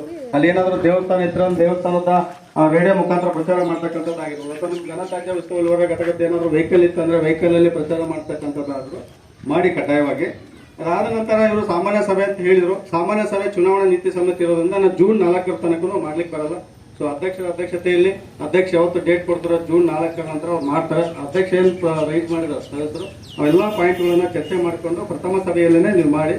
ಆಮೇಲೆ ಗ್ರಾಮ ಸಭೆ ಹೇಳಿದ್ರು, ಅವರು ಯಾವುದೇ ಒಂದು ಪ್ರಯೋಜನ ಮಾಡ್ಬೇಕಾದ್ರೆ ಕಡ್ಡಾಯವಾಗಿ ಗ್ರಾಮ ಸಭೆ ಮಾಡಬೇಕು. ಈಗ ಈ ಹಿಂದ್ಲೂ ಮಾಡಿಲ್ಲ, ಅಟ್ಲೀಸ್ಟ್ ನಮ್ ಗಮನಕ್ಕಾದ್ರೂ ನಾನು ಇಲ್ಲ ಅಂತೇಳಿ ನಾನು ಹೇಳಕ್ ಬರಲ್ಲ. ಅಟ್ಲೀಸ್ಟ್ ತಾಲೂಕ್ ಪಂಚಾಯತಿ ಗಮನಕ್ಕೆ ಏನಾದ್ರು ಬಂದಿದ್ರೆ ಆ ವಿಷಯನ ನಾವು ಇರ್ತಕ್ಕಂಥ PDOವರೆಗೆ ಡೈರೆಕ್ಷನ್ ಕೊಟ್ಟು ಕಡ್ಡಾಯವಾಗಿ ನೀವು ಗ್ರಾಮ ಸಭೆ ಮಾಡಿ ಸಾಮಾನ್ಯ ಸಭೆ ಮಾಡಿ ಅಂತ ಹೇಳ್ತಿದ್ವಿ. ಮೊನ್ನೆ ಮೀಟಿಂಗ್ ತಗೊಂಡು ಇಒ ಸಾಹೇಬರು ಎಲ್ಲಾ PDOಗಳಿಗೆ ಕಡ್ಡಾಯವಾಗಿ ಪ್ರತಿ ತಿಂಗಳಿಗೆ 15ನೇ ತಾರೀಕು ಒಳಗಡೆ ಸಾಮಾನ್ಯ ಸಭೆ ಮಾಡಿ ಅಂತ ಈಗಾಗಲೇ ನಾವು ಇನ್ಸ್ಟ್ರಕ್ಷನ್ ಕೊಟ್ಟಿದ್ವಿ. ಮುಂದಿನ ದಿನಗಳಲ್ಲಿ ಆತರ ಏನಾದ್ರು ತಿಂಗಳಿಗೆ ಒಂದು ಕಡ್ಡಾಯವಾಗಿ ಸಭೆ ಮಾಡದೇ ಇದ್ರೆ ಅದು ನಮ್ಮ ತಾಲೂಕ್ ಪಂಚಾಯತಿಗೆ ನಾವು ಕೇಳ್ತಾ ಇರ್ತೀವಿ. ಇಲ್ಲಿಂದ ಯಾರಾದ್ರೂ ಮಾಹಿತಿ ಕೊಟ್ಟರೆ ಅವ್ರಿಗೆ ನೋಟಿಸ್ ಕೊಟ್ಟು ಎಚ್ಚರಿಸುವಂತ ಕೆಲಸವನ್ನು ಮಾಡ್ತೀವಿ. ಪದೇ ವಿಫಲರಾದಲ್ಲಿ ಅವ್ರ ಮೇಲೆ ಏನು ಕಾನೂನು ಪ್ರಕಾರವಾಗಿ ಆಗಬೇಕು ಪನಿಷ್ಮೆಂಟ್ ಆಗ್ತಕ್ಕಂಥದ್ದು ವ್ಯವಸ್ಥೆ ಆಗುತ್ತೆ. ಆಮೇಲೆ ಬೀದಿ ದೀಪಗಳು, ಕುಡಿಯ ನೀರಿನ ವ್ಯವಸ್ಥೆ ಹೇಳಿದ್ರು. ಈ ತರ ಚುನಾವಣಾ ನೀತಿ ಸಮಿತಿಗಳು ಇದ್ದಾಗ ಅಥವಾ ಬೇರೆ ಸಮಸ್ಯೆ ಇದ್ದಾಗ ತೀವ್ರತರವಾದ ಸಮಸ್ಯೆಗಳು ಏನಾದ್ರೂ ಇದ್ರೆ ಅಧ್ಯಕ್ಷರು ಮತ್ತು PDOರು ಮಾಡ್ಬೇಕಾಗುತ್ತೆ. ಈ ಏನೋ ಸಮಸ್ಯೆ ಆದಾಗ ಯುವ ಸಾಹೇಬ್ರನ್ನ ಈ ಊರಿಗೆ ಬಂದು ಅಟೆಂಡ್ ಮಾಡಿ ಹೋಗಿದಾರೆ ಅಂತ ನಾನು ಭಾವಿಸಿದ್ದೀನಿ. ಉನ್ನತಾಧಿಕಾರಿನೇ ಬಂದು ಭಾವಿಸಿದ್ದಾರೆ. ನೀರಿನ ಸಮಸ್ಯೆ ಮಾತ್ರ ತಕ್ಷಣಕ್ಕೆ ಬಗೆಹರಿಸ್ತಕ್ಕಂಥ ಕೆಲಸ ಆಗಬೇಕು. ಅದಾದ ನಂತರ ಸೋಷಿಯಲ್ ಆಡಿಟ್ ಈಗಾಗಲೇ ನಮ್ಮ ಹೇಳಿದ್ರು ಸೋಷಿಯಲ್ ಆಡಿಟ್ನವರು. ಸೋಷಿಯಲ್ ಆಡಿಟ್ನ ಉದ್ದೇಶ ಏನಂದ್ರೆ ಯಾವುದೇ ಒಂದು ಯೋಜನೆ, ಇವತ್ತು ನಾವು ಪ್ರಮುಖವಾಗಿ ಮಹಾತ್ಮ ಗಾಂಧಿ ರಾಷ್ಟ್ರೀಯ ಗ್ರಾಮೀಣ ಉದ್ಯೋಗ ಖಾತ್ರಿ ಯೋಜನೆ ಮತ್ತು 15 ಹಣಕಾಸು ಯೋಜನೆಗೆ ಸಂಬಂಧಪಟ್ಟಂತೆ ಸೋಷಿಯಲ್ ಆಡಿಟ್ ಮಾಡ್ತೀವಿ. ಸೋಷಿಯಲ್ ಆಡಿಟ್ನ ಉದ್ದೇಶ ಏನು, ಯೋಜನೆಯ ಗುರಿ ಉದ್ದೇಶಗಳೇನು, ಅವು ಈಡೇರಿದವೇ ಇಲ್ವೇ, ಮತ್ತು ಅದನ್ನ ಅದರಲ್ಲಿ ಏನಾದ್ರೂ ಈಡೇರಿಲ್ಲ ಅಂದ್ರೆ ಅಥವಾ ಅದರಲ್ಲಿ ಏನಾದ್ರೂ ತಪ್ಪಾಯ್ತು ಅಂದ್ರೆ ಅದಕ್ಕೆ ಜವಾಬ್ದಾರ ಯಾರು, ಮತ್ತು ಜನಗಳನ್ನ ಇದರಲ್ಲಿ ಪಾಲ್ಗೊಳ್ಳುವಂತೆ ಮಾಡುವಕ್ಕೆ ಅಥವಾ ಒಳಗೊಳ್ಳುವಂತೆ ಮಾಡುವ ಉದ್ದೇಶದಿಂದಲೇ ಸೋಷಿಯಲ್ ಆಡಿಟ್ ಮಾಡ್ತಾರೆ. 2022-23ನೇ ಸಾಲಿನಲ್ಲಿ ಆಗಿರ್ತಕ್ಕಂಥ ಎಲ್ಲಾ ಕಾಮಗಾರಿಗಳನ್ನ 15 ಹಣಕಾಸು ಮತ್ತು ಮಹಾತ್ಮ ಗಾಂಧಿ ರಾಷ್ಟ್ರೀಯ ಗ್ರಾಮೀಣ ಉದ್ಯೋಗ ಖಾತ್ರಿ ಯೋಜನೆಗೆ ಸಂಬಂಧಪಟ್ಟ ಎಲ್ಲಾ ಕಾಮಗಾರಿಗಳನ್ನ ತಮ್ಮ ಸಮಕ್ಷಮದಲ್ಲಿ ಮಂಡನೆ ಮಾಡ್ತಾರೆ. ಯಾವ್ದಾದ್ರು ಕಾಮಗಾರಿ ನಿಮ್ ಗಮನಕ್ಕಿದ್ದಂಗೆ ಆಗಿಲ್ಲ ಸರ್ ಇದು ಅಂತಕ್ಕಂಥದ್ದು ಇದು ಮಾಡಿದ್ರೆ ನೋಟ್ ಮಾಡ್ಕೊಂಡು ಅದು ರಿಪೋರ್ಟ್ ಮಾಡ್ತಕ್ಕಂಥ ಕೆಲಸದ ಜೊತೆಗೆ ಇದ್ರೆ ಆಕ್ಷೇಪಣೆ ಇಡೋದು, ಆಕ್ಷೇಪಣೆ ಇಟ್ಟು ಎಲ್ಲಾದ್ರೂ ರಿಕವರಿ ಮಾಡ್ತಕ್ಕಂಥದ್ದು ಸಂಪೂರ್ಣವಾಗಿ ಅದಕ್ಕೆ ಯಾರು ಜವಾಬ್ದಾರ ಆಗಿದ್ರೆ ಅವ್ರ ಕಡೆಯಿಂದ ಸಂಬಳದಲ್ಲಿ ಅಧಿಕಾರಿಗಳು ಏನಾದ್ರು ತಪ್ಪು ಮಾಡಿದ್ರೆ ಅಧಿಕಾರಿಗಳಿಂದ ಸಂಬಳದಲ್ಲಿ ಕರೆಕ್ಟ್ ಮಾಡಿ ಆ ಪಾವತಿ ಮಾಡ್ತಕ್ಕಂಥ ಒಂದು ವ್ಯವಸ್ಥೆ ಆಗುತ್ತೆ. ತಾವು ದಯಮಾಡಿ ಈಗ ಚುನಾವಣಾ ನೀತಿ ಸಮಿತಿ ಬಂದಿರೋದು ಒಂದು ಕಾರಣಕ್ಕೆ ಮತ್ತು PDO ಬದಲಾವಣೆ ಆಗಿರೋ ಒಂದು ಕಾರಣಕ್ಕೆ ಸ್ವಲ್ಪ ಗೊಂದಲ ಆಗಿದೆ. ಮುಂದಿನ ದಿನಗಳಲ್ಲಿ ಈ ತರ ಗೊಂದಲ ಆಗದಂಗೆ ನೋಡ್ಕೊಳ್ತೀವಿ. ನಾವು ನಂಬರ್ ಕೊಟ್ಟಿರ್ತೀವಿ ಸದಸ್ಯರು, ಅವ್ರು ಯಾವಾಗಾದ್ರೂ ಕಾಂಟ್ಯಾಕ್ಟ್ ಮಾಡಿದ್ರೆ ನಾನೇ ನೇರವಾಗಾದ್ರೂ ಬರ್ತೀನಿ ಅಥವಾ ಇಒ ಸಾಹೇಬರಿಗೆ ಇಲ್ಲ ಸರ್ ತಾವೇ ಬಂದಿರೋ ಬಗೆಹರಿಸತಕ್ಕಂಥ ಅಧಿಕಾರಿ ಇರ್ತಾರೆ. ಆಕ್ಚುಲಿ ಸೋಷಿಯಲ್ ಆಡಿಟ್ ಸಂಬಂಧಪಟ್ಟಂತೆ ಯಾಕ್ರೊಳಗೆ ಎಲ್ಲೂ ಅವಕಾಶ ಇಲ್ಲ, ನಮಗೆ ಇಡಿ ಬರ್ಬೇಕಂತಕ್ಕಂಥದ್ದು ಎಲ್ಲಿ ಇಲ್ಲ. ಆ ಸಭಾ ಅಧ್ಯಕ್ಷತೆ ಯಾರು ಇರ್ತಾರೆ ಅವ್ರು ಕಡ್ಡಾಯವಾಗಿ ಉಪಸ್ಥಿತರಿರ್ಬೇಕಂತ ಇರ್ತಾರೆ. ಆದ್ರೂ ಕೂಡ ಈ ತರ ಸಮಸ್ಯೆಗಳಿದ್ದಾಗ ನಾವು ಸ್ಥಳದಲ್ಲಿದ್ರೆ ಅನುಕೂಲ ಆಗುತ್ತೆ ಅನ್ನೋ ಕಾರಣಕ್ಕೆ ನಾವೇ ನೇರವಾಗಿ ಇವತ್ತು ಸೋಷಿಯಲ್ ಆಡಿಟ್ ಗ್ರಾಮ ಸಭೆ ಬಂದ್ವಿ. ತಾವು ದಯಮಾಡಿ ಸಣ್ಣ ಪುಟ್ಟ ಮಿಸ್ಟೇಕ್ಸ್ ನಮ್ಮ ಕಡೆಯಿಂದ ಆಗಿದೆ, ಆಗಿಲ್ಲ ಅಂತ ನಾನು ಹೇಳ್ತಾ ಇಲ್ಲ. ಮುಂದಿನ ದಿನಗಳಲ್ಲಿ ಇನ್ನೂ ಹೆಚ್ಚಿನದಾಗಿ ಪ್ರಚಾರ ಮಾಡಿ ಜನ ಸೇರಿಸ್ತಕ್ಕಂಥ ಒಂದು ಕೆಲಸವನ್ನು ಮಾಡೋದ್ರ ಜೊತೆಗೆ ಗ್ರಾಮ ಸಭೆಯನ್ನು ಯಶಸ್ವಿಯಾಗಿ ಮಾಡೋಣ. ಮುಂದಿನ ಗ್ರಾಮ ಸಭೆಗೂ ನಾನು ಚುನಾವಣಾ ನೀತಿ ಸಮಿತಿ ಮುಗಿದ ನಂತರ ಅಧ್ಯಕ್ಷರು ಯಾವ ಡೇಟಿಗೆ ಕೊಡ್ತಾರೋ ಆ ಗ್ರಾಮ ಸಭೆಗೂ ನಾನೇ ಬರ್ತೀನಿ, ಹೆಚ್ಚಿನ ಪ್ರಚಾರ ಮಾಡ್ತಾನೆ. ಎಲ್ಲಾ ಗ್ರಾಮಸ್ಥರು ಸೇರಿ ಚರ್ಚೆ ಮಾಡಿ ಒಂದು ಲಿಮಿಟ್ ಇರುತ್ತೆ, ಒಂದೇ ಸಲ ಎಲ್ಲ ಯಾವುದೂ ಬದಲಾವಣೆ ಆಗಲ್ಲ. ಇಲ್ಲಿ ಒಂದಿಷ್ಟು ಅಮೌಂಟ್ ಅಂತ ಬಂದಿರುತ್ತೆ, ಅದಕ್ಕೆ ಸ್ಕೀಮ್ ಅಲ್ಲಿ ಯಾವ್ಯಾವ್ದು ಏನೇನ್ ಮಾಡ್ಬೇಕಂತಿರುತ್ತೆ, ಬಲ್ಬ್ಗೆ ಇಷ್ಟಿರುತ್ತೆ, ಚರಂಡಿಗೆ ಇಷ್ಟಿರುತ್ತೆ, ರಸ್ತೆಗೆ ಇಷ್ಟು ಅಂತ ಇರುತ್ತೆ. ಒಂದೇ ದಿನ ಯಾವುದೂ ಬದಲಾವಣೆ ಆಗಲ್ಲ. ಯಾವುದೋ ಪ್ರಿಯಾರಿಟಿ ಆಗಿದೆ. ಒಂದು ನಿಮ್ಗೆ ಗೊತ್ತು ಯಾವಾಗ ಆಗಿದ್ದೀರಿ ಅಂತ.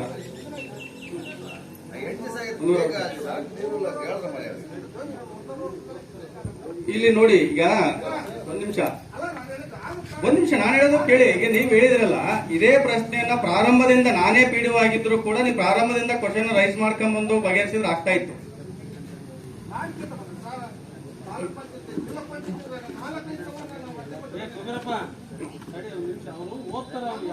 ಒಂದ್ ನಿಮಿಷ ಇಲ್ಲಿ ಈಗ ನೋಡಿ, ಇಲ್ಲಿ ಸಾಮಾನ್ಯ ಸಭೆಯಲ್ಲಿ ನೆಕ್ಸ್ಟ್ ನೀವು ಸದಸ್ಯರುಗಳು, ನೀವು ಸದಸ್ಯರಾಗಿರ್ತಕ್ಕಂಥವ್ರು ಆಕ್ಚುಲಿ ನನ್ನ ಕೇಳಿದ್ರೆ, ವೈಯಕ್ತಿಕವಾಗಿ ನನ್ನ ಕೇಳಿದ್ರೆ ಸದಸ್ಯರಾಗಿರ್ತಕ್ಕಂಥವ್ರು ಈ ಸಭೆಗಳಲ್ಲಿ ಚರ್ಚೆ ಮಾಡೋದಕ್ಕಿಂತ ನೀವು ಸಾಮಾನ್ಯ ಸಭೆಯಲ್ಲಿ ಚರ್ಚೆ ಮಾಡೋ, ನಿಮ್ಗೂ ಕೂಡ ಜವಾಬ್ದಾರಿ ಇದೆ. ಇಲ್ಲಿ ಜನಕ್ಕೆ ಉತ್ತರ ಕೊಡ್ತಕ್ಕಂಥದ್ದು ಸದಸ್ಯರಾಗಿ ನಿಮಗೂ ಕೂಡ ಉತ್ತರ ಇದೆ. ನಿಮ್ಮ ಅವಧಿಯಲ್ಲಿ ನೀವೇ ಕೇಳ್ತಕ್ಕಂಥದ್ದಲ್ಲ, ನೀವು ಜನಕ್ಕೆ ಉತ್ತರ ಕೊಡ್ತಕ್ಕಂಥ ಸ್ಥಾನದಲ್ಲಿ ನೀವಿದ್ದೀರಾ, ನೀವು ಮಾಡಿಸ್ಬೇಕಿಲ್ಲಿ.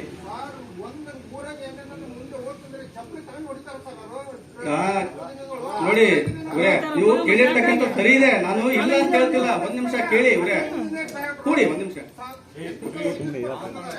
ಕೂಡಿ, ನಾನು ಹೇಳ್ತೀನಿ. ಒಂದ್ ನಿಮಿಷ ಕೂಡಿ. ನೋಡಿ ಜನಗಳೇ ಇರಪ್ಪ, ಜನಗಳು ಚುನಾಯಿತ ಪ್ರತಿನಿಧಿಗಳನ್ನ ಪ್ರಶ್ನೆ ಮಾಡ್ತಾರೆ, ತಪ್ಪೇನಿಲ್ಲ. ಯಾಕೆ ಪ್ರಶ್ನೆ ಮಾಡ್ತಾರೆ? ಅದಕ್ಕೆ ಆಯ್ಕೆ ಮಾಡಿರ್ತಾರೆ ನಮ್ಮನ್ನ.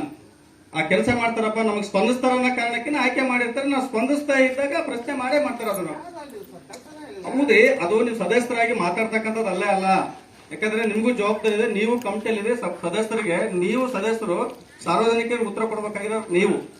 ನಾವಿಲ್ಲಿ ಅಧಿಕಾರಿಗಳು ಹೆಂಗೆ ಅಂದ್ರೆ, ಇನ್ನು ತೀರಾ ಹಳ್ಳಿ ಭಾಷೆಗೆ ಹೇಳ್ಬೇಕಂದ್ರೆ, ಯಾರ್ದೋ ಒಬ್ರು ಜಮೀನಿಗೆ ಹೋಗ್ತೀವಲ್ಲ, ಆ ಜಮೀನಲ್ಲಿ ಅವ್ರು ಏನ್ ಕೂಲಿಯಾರ್ ಹೋಗ್ತಾರಲ್ಲ, ಆ ಜಮೀನು ಓನರ್ ಏನ್ ಹೇಳ್ತಾರೆ ಆ ತರ ಕೆಲಸ ಮಾಡ್ತಕ್ಕಂಥದ್ದು. ಇನ್ನೂ ಹೇಳ್ಬೇಕಂದ್ರೆ, ಅಧ್ಯಕ್ಷ ಆಗಿರ್ತಕ್ಕಂಥವ್ರಿಗೆ, ಸದಸ್ಯರಾಗಿರ್ತಕ್ಕಂಥವ್ರಿಗೆ ಈ ಸ್ಕೀಮ್ ಬಂದಿದೆಯಪ್ಪ, ಈ ಸ್ಕೀಮಲ್ಲಿ ಇಷ್ಟು ಅಮೌಂಟ್ ಬಂದಿದೆ, ಇದನ್ನ ಈ ರೀತಿ ಬಳಸಕ್ ಅವಕಾಶ ಇದೆ, ನೀವ್ ಏನ್ ತೀರ್ಮಾನ ತಗೊಳ್ತೀರೋ ಅದರ ಅನುಸಾರವಾಗಿ ನಾವು ಮಾಡ್ತೀವಿ. ಯಾವುದೇ ಅಧಿಕಾರಿ ಇರಲಿ, ಪತ್ರದಪ್ಪ ಅಂತ ಯಾವುದೇ ಅಧಿಕಾರಿ ಇರಲಿ, ಅಧ್ಯಕ್ಷ, ಉಪಾಧ್ಯಕ್ಷ, ಸದಸ್ಯರು, ನೀವು ಎಲ್ಲರೂ ಸೇರಿ ಕೂಡಿ ಏನು ತೀರ್ಮಾನ ಮಾಡಿರ್ತಾರೋ ಆ ತೀರ್ಮಾನ ಮಾಡಿರ್ತಕ್ಕಂಥದ್ದು ಅನುಷ್ಠಾನ ಮಾಡ್ತಕ್ಕಂಥದ್ದು ಮಾತ್ರ ನಮ್ಮ ಕೆಲಸ. ಇದು ಮುಂದಿನ ದಿನಗಳಲ್ಲಿ ಆಗ್ಬಾರ್ದು. ಹಿಂದೆ ಆಗಿದೆ. ಈ ತಕ್ಷಣಕ್ಕೆ ಜೂನ್ 4 ತಕ್ಷಣಕ್ಕೆ 7 ದಿನ ಬಿಫೋರ್ ನೋಟಿಸ್ ಕೊಡ್ಬೇಕಲ್ಲ, ಕೊಟ್ಟು ಸಾಧ್ಯವಾದ್ರೆ ಅವತ್ತು ನನಗೂ ಇಂಟಿಮೇಷನ್ ಮಾಡೋ, ಸಂಬಂಧಿಸಿದ ನಾವು ಕೊಟ್ಟು ನಮ್ಮ ಹಂತದಲ್ಲಿ ಏನಾಗುತ್ತೆ ಬಗೆಹರಿಸನಂತೆ. ಈಗ ಎಲ್ಲರೂ ದಯಮಾಡಿ 2022-23 ಸಾಲಲ್ಲಿ ಆಗಿರ್ತಕ್ಕಂಥ ಕಾಮಗಾರಿಗಳನ್ನ ತಮ್ಮ ಮುಂದೆ ಮಂಡನೆ ಮಾಡ್ತಾರೆ. ಅದರಲ್ಲಿ ಏನಾದ್ರೂ ಸಣ್ಣ ಪುಟ್ಟ ವ್ಯತ್ಯಾಸಗಳು, ಲೋಪದೋಷಗಳಿದ್ರೆ ತಾವು ಹೇಳಿದ್ರೆ ಪಾಯಿಂಟ್ ಮಾಡ್ಕೊಂಡು ಸಂಬಂಧಪಟ್ಟ ಅಧಿಕಾರಿಗೆ ರಿಕವರಿ ಮಾಡಿಸ್ತಕ್ಕಂಥ ಕೆಲಸ ಮಾಡ್ತಾರೆ. ಸ್ಟಾರ್ಟಿಂಗ್ ಕೆಲವು ಓದಿದ್ರು, ಅವನ್ನೆಲ್ಲ ರಿಕವರಿ ಮಾಡಿರ್ತಕ್ಕಂಥ ಸಂಬಳದಲ್ಲಾದ್ರೂ ರಿಕವರಿ ಮಾಡ್ತಾರೆ, ಬಿಡೋದಿಲ್ಲ. ಓದ್ಲಿಕ್ಕೆ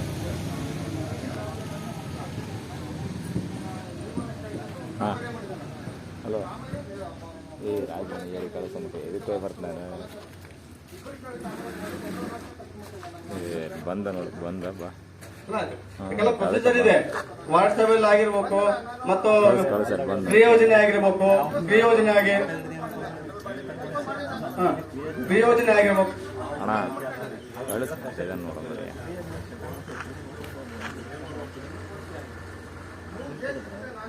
JCB ಉದ್ಯೋಗ ಖಾತ್ರಲ್ಲಿ ಅವಕಾಶ ಈಗ ಮತ್ತೆ ಇದಾಗಿದೆ ಅಲ್ಲ, ಆಕ್ಷನ್ ಪ್ಲಾನ್ ಸೇರಿಸಿರ್ಬೇಕು. ನಾನು ನೋಡಿ, ಈಗ ನಾನು ಏನೋ ಒಂದ್ ಹೇಳಿ ಹೋಗೋದಲ್ಲ, ಗೃಹ ಯೋಜನೆಯಲ್ಲಿ ಇಲ್ಲ ಅಂದ್ರೆ ಯಾವುದೇ ಕಾರಣಕ್ಕೂ ಪೇಮೆಂಟ್ ಮಾಡ್ಲಿಕ್ಕೆ ಬರಲ್ಲ. ಇಲ್ಲಿ ನಾನು ಅಧಿಕಾರಿಯಾಗಿ ಭರವಸೆ ಕೊಡಕ್ ಬರಲ್ಲ. ನಾನು ಆಕ್ಷನ್ ಪ್ಲಾನ್ ಅಲ್ಲಿ ಇದೆಯೋ ಇದ್ರೆ ಪೇಮೆಂಟ್ ಮಾಡಂತ ಡೈರೆಕ್ಟ್ ಸದಸ್ಯರೇ, ನಿಮ್ದು ಕೈಗಿದ್ದ ದುಡ್ಡು ಹಾಕಿದ್ರೆ ನೋವು ಅನ್ಸುತ್ತೆ, ಅರ್ಥ ಆಗುತ್ತೆ. ಆದ್ರೆ ನಾನು ಇಲ್ಲಿ ಭರವಸೆ ಕೊಡಕ್ ಬರಲ್ಲ. ನಾನು ಅಧಿಕಾರಿ, ಸರ್ಕಾರದ ಹಂತದಲ್ಲಿ ನಿಯಮ ಏನಿದೆ ಅದನ್ನೇ ಮಾತ್ರ ಬಿಟ್ಟು ಹೊರಗಡೆ ಹೇಳಿಕ್ ಆಗಲ್ಲ.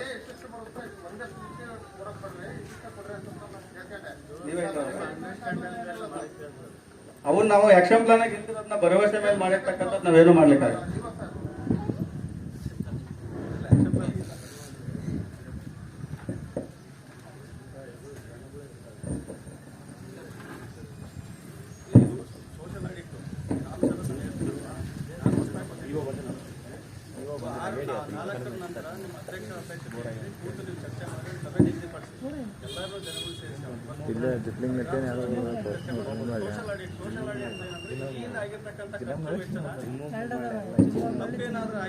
ಇಲ್ಲಿ ಹೊಸಳೆ ಹತ್ರ ಇತ್ತು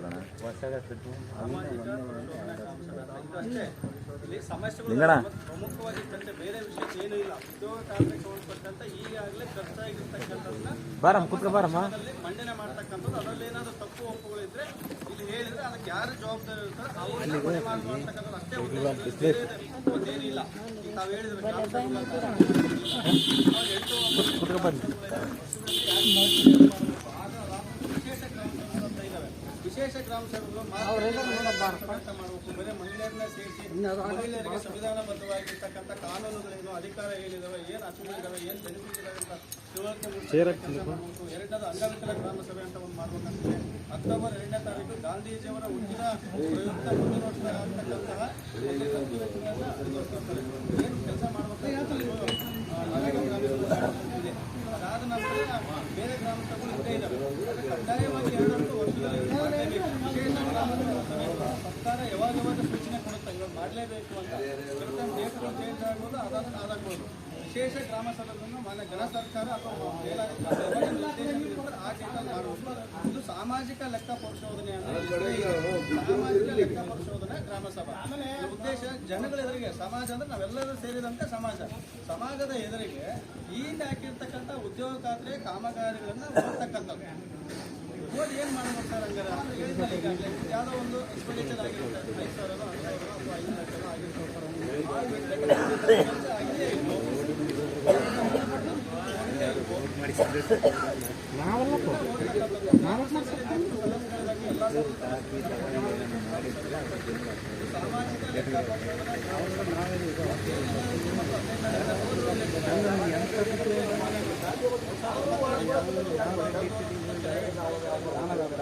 ಅವರಲ್ಲಿ ಯಾರು ಕೇಳಬೇಕು, ಯಾರು ಓದ್ತಾರೆ, ಅದರಲ್ಲಿ ಏನಾದರೂ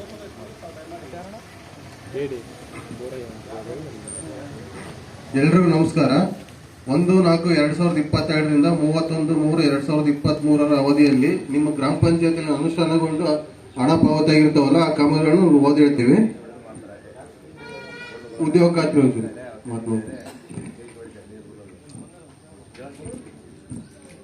ನಿಮ್ಮ ಗ್ರಾಮ ಪಂಚಾಯತಿಯಿಂದ ಒಟ್ಟು 27 ಕಾಮಗಾರಿಗಳನ್ನು ನಿರ್ವಹಿಸುತ್ತಾರೆ. ಇದಕ್ಕೆ 3,70,709 ರೂಪಾಯಿ ಕೂಲಿ ಮೊತ್ತ ಪಾವತಿಯಾಗಿರುತ್ತೆ. ಸಾಮಗ್ರಿ ಮೊತ್ತ ಪಾವತಿಯಾಗಿಲ್ಲ. ಅರಣ್ಯ ಇಲಾಖೆಯಿಂದ 3 ಕಾಮಗಾರಿಗಳನ್ನು ನಿರ್ವಹಿಸಿರುತ್ತಾರೆ. ಇದಕ್ಕೆ 79,104 ರೂಪಾಯಿ ಕೂಲಿ ಮೊತ್ತ ಪಾವತಿಯಾಗಿರುತ್ತೆ. 90,747 ರೂಪಾಯಿ ಸಾಮಗ್ರಿ ಹಣ ಪಾವತಿಯಾಗಿರುತ್ತೆ. ಕೃಷಿ ಇಲಾಖೆಯಿಂದ 8 ಕಾಮಗಾರಿಗಳನ್ನು ನಿರ್ವಹಿಸಿರುತ್ತಾರೆ. ಇದಕ್ಕೆ 15,135 ರೂಪಾಯಿ ಕೂಲಿ ಮೊತ್ತ ಪಾವತಿಯಾಗಿರುತ್ತೆ.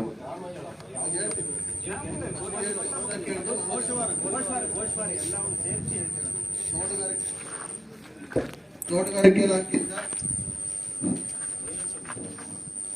ವೈರಿ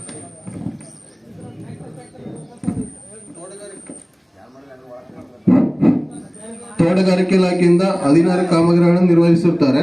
ಇದಕ್ಕೆ 8,19,468 ರೂಪಾಯಿ ಕೂಲಿ ಮೊತ್ತ ಪಾವತಿಯಾಗಿರುತ್ತೆ. 1,43,455 ರೂಪಾಯಿ ಸಾಮಗ್ರಿ ಹಣ ಪಾವತಿಯಾಗಿರುತ್ತೆ.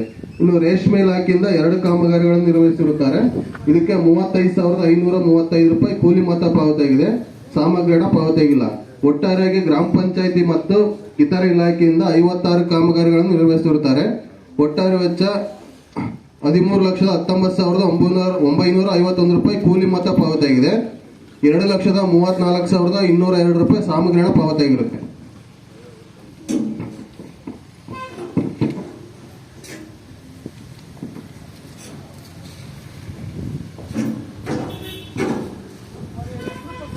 ಈಗ ಕಾಮಗಾರಿಗಳನ್ನು ಓದಾಡ್ತೀವಿ. ಭರಮಸಮುದ್ರ ಗ್ರಾಮದ ಸಮಗ್ರ ಕೆರೆ ಅಭಿವೃದ್ಧಿ, ಇದು ಅಂದಾಜು ಮೊತ್ತ 30 ಲಕ್ಷದ ಕಾಮಗಾರಿ. ಇದಕ್ಕೆ 56,856 ರೂಪಾಯಿ ಕೂಲಿ ಮೊತ್ತ ಪಾವತಿಯಾಗಿರುತ್ತೆ. ಸಾಮಗ್ರಿ ಹಣ ಪಾವತಿಯಾಗಿಲ್ಲ. ತಮ್ಲಹಳ್ಳಿ ಗ್ರಾಮದ ಸಿದ್ದಮ್ಮ, ಇದು ದಂತಕೊಟ್ಟಿಗೆ, ತಮ್ಲಹಳ್ಳಿ ಗ್ರಾಮದ ಸಿದ್ದಮ್ಮ ಗಂಡ ಸಿದ್ದಪ್ಪ ಇವರ ದಂತಕೊಟ್ಟಿಗೆ ನಿರ್ಮಾಣ. ಇದಕ್ಕೆ 2,163 ರೂಪಾಯಿ ಕೂಲಿ ಹಣ ಪಾವತಿಯಾಗಿರುತ್ತೆ. ಜಗಳೂರು ಗೊಡ್ಡಟ್ಟಿ ಗ್ರಾಮದ ಗಂಗಮ್ಮ ಲೇಟರ್ ಬಸವರಾಜಪ್ಪ ಇವರ ವಸತಿ ನಿರ್ಮಾಣ. ಇದಕ್ಕೆ 8,961 ರೂಪಾಯಿ ಕೂಲಿ ಮೊತ್ತ ಪಾವತಿಯಾಗಿದೆ. ಜಗಳೂರು ಗ್ರಾಮೀಣ ಜಯಮ್ಮಕ್ಕ ಹನುಮಂತಪ್ಪ ಇವರ ಮನೆ ನಿರ್ಮಾಣ. ಇದಕ್ಕೆ 9,888 ರೂಪಾಯಿ ಕೂಲಿ ಮೊತ್ತ ಪಾವತಿಯಾಗಿದೆ. ಹನುಮಂತಾಪುರ ಗ್ರಾಮದ KH ಹನುಮಂತಪ್ಪ ಬಿನ್ ಕಲ್ಲಪ್ಪ ಇವರ ಮನೆ ನಿರ್ಮಾಣ. ಇದಕ್ಕೆ 19,776 ರೂಪಾಯಿ ಕೂಲಿ ಮೊತ್ತ ಪಾವತಿಯಾಗಿದೆ. ಭರಮಸಮುದ್ರ ಗ್ರಾಮದ ಲೀಲಾಕೋಮ್ ಕಲ್ಲೇಶ್ ಇವರ ಬಸವ ವಸತಿ ನಿರ್ಮಾಣ. ಇದಕ್ಕೆ 21,539 ರೂಪಾಯಿ ಹಣ ಪಾವತಿಯಾಗಿದೆ. ಭರಮಸಮುದ್ರ ಗ್ರಾಮದ ಶಿವಮ್ಮ ಗಂಡ ಮಲ್ಲಿಕಾರ್ಜುನ್ ಇವರ ವಸತಿ ನಿರ್ಮಾಣ. ಇದಕ್ಕೆ 13,905 ರೂಪಾಯಿ ಕೂಲಿ ಮೊತ್ತ ಪಾವತಿಯಾಗಿರುತ್ತೆ. ಭರಮಸಮುದ್ರ ಗ್ರಾಮದ ಹೇಮ ಗಂಡ ತಿಪ್ಪೇಸ್ವಾಮಿ ಇವರ ವಸತಿ ನಿರ್ಮಾಣ. ಇದಕ್ಕೆ 21,012 ರೂಪಾಯಿ ಕೂಲಿ ಮೊತ್ತ ಪಾವತಿಯಾಗಿದೆ. ಭರಮಸಮುದ್ರ ಗ್ರಾಮದ ಮುತ್ತಮ್ಮ ಗಂಡ ತಿಮ್ಮಣ್ಣ ಇವರ ವಸತಿ ನಿರ್ಮಾಣ. ಇದಕ್ಕೆ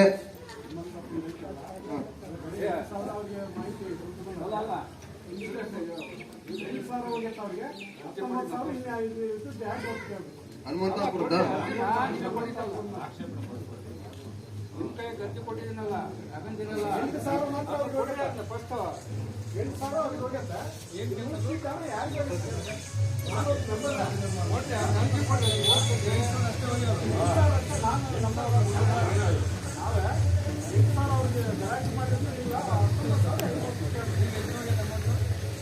ಈಗ ನಮ್ಮ ಅವಧಿಯಲ್ಲಿ 19,776 ಅಮೌಂಟ್ ಇದೆ ಸರ್. ಟೋಟಲ್ ಇದುವರೆಗೆ 26,054 ರೂಪಾಯಿ ಅಮೌಂಟ್ ಇದೆ.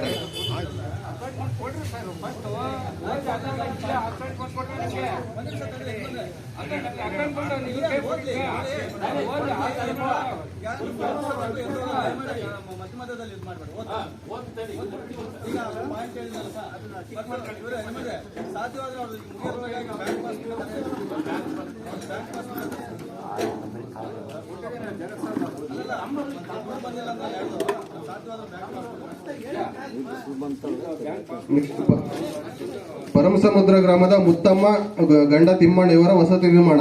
ಇದಕ್ಕೆ 8,652 ರೂಪಾಯಿ ಕೂಲಿ ಮೊತ್ತ ಪಾವತಿಯಾಗಿರುತ್ತೆ. ಭರಮಸಮುದ್ರ ಗ್ರಾಮದ ಗಂಡ ಮಾರುತಿ ಇವರ ವಸತಿ ನಿರ್ಮಾಣ.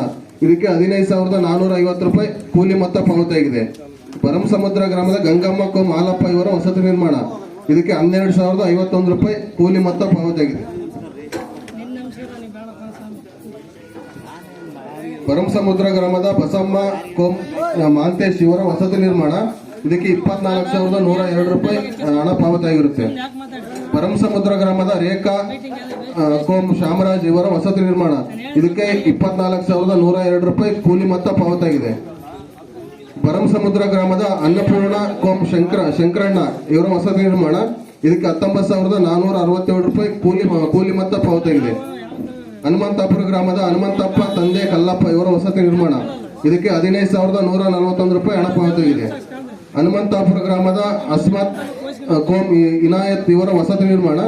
ಇದಕ್ಕೆ 8,652 ರೂಪಾಯಿ ಹಣ ಪಾವತಿಯಾಗಿದೆ.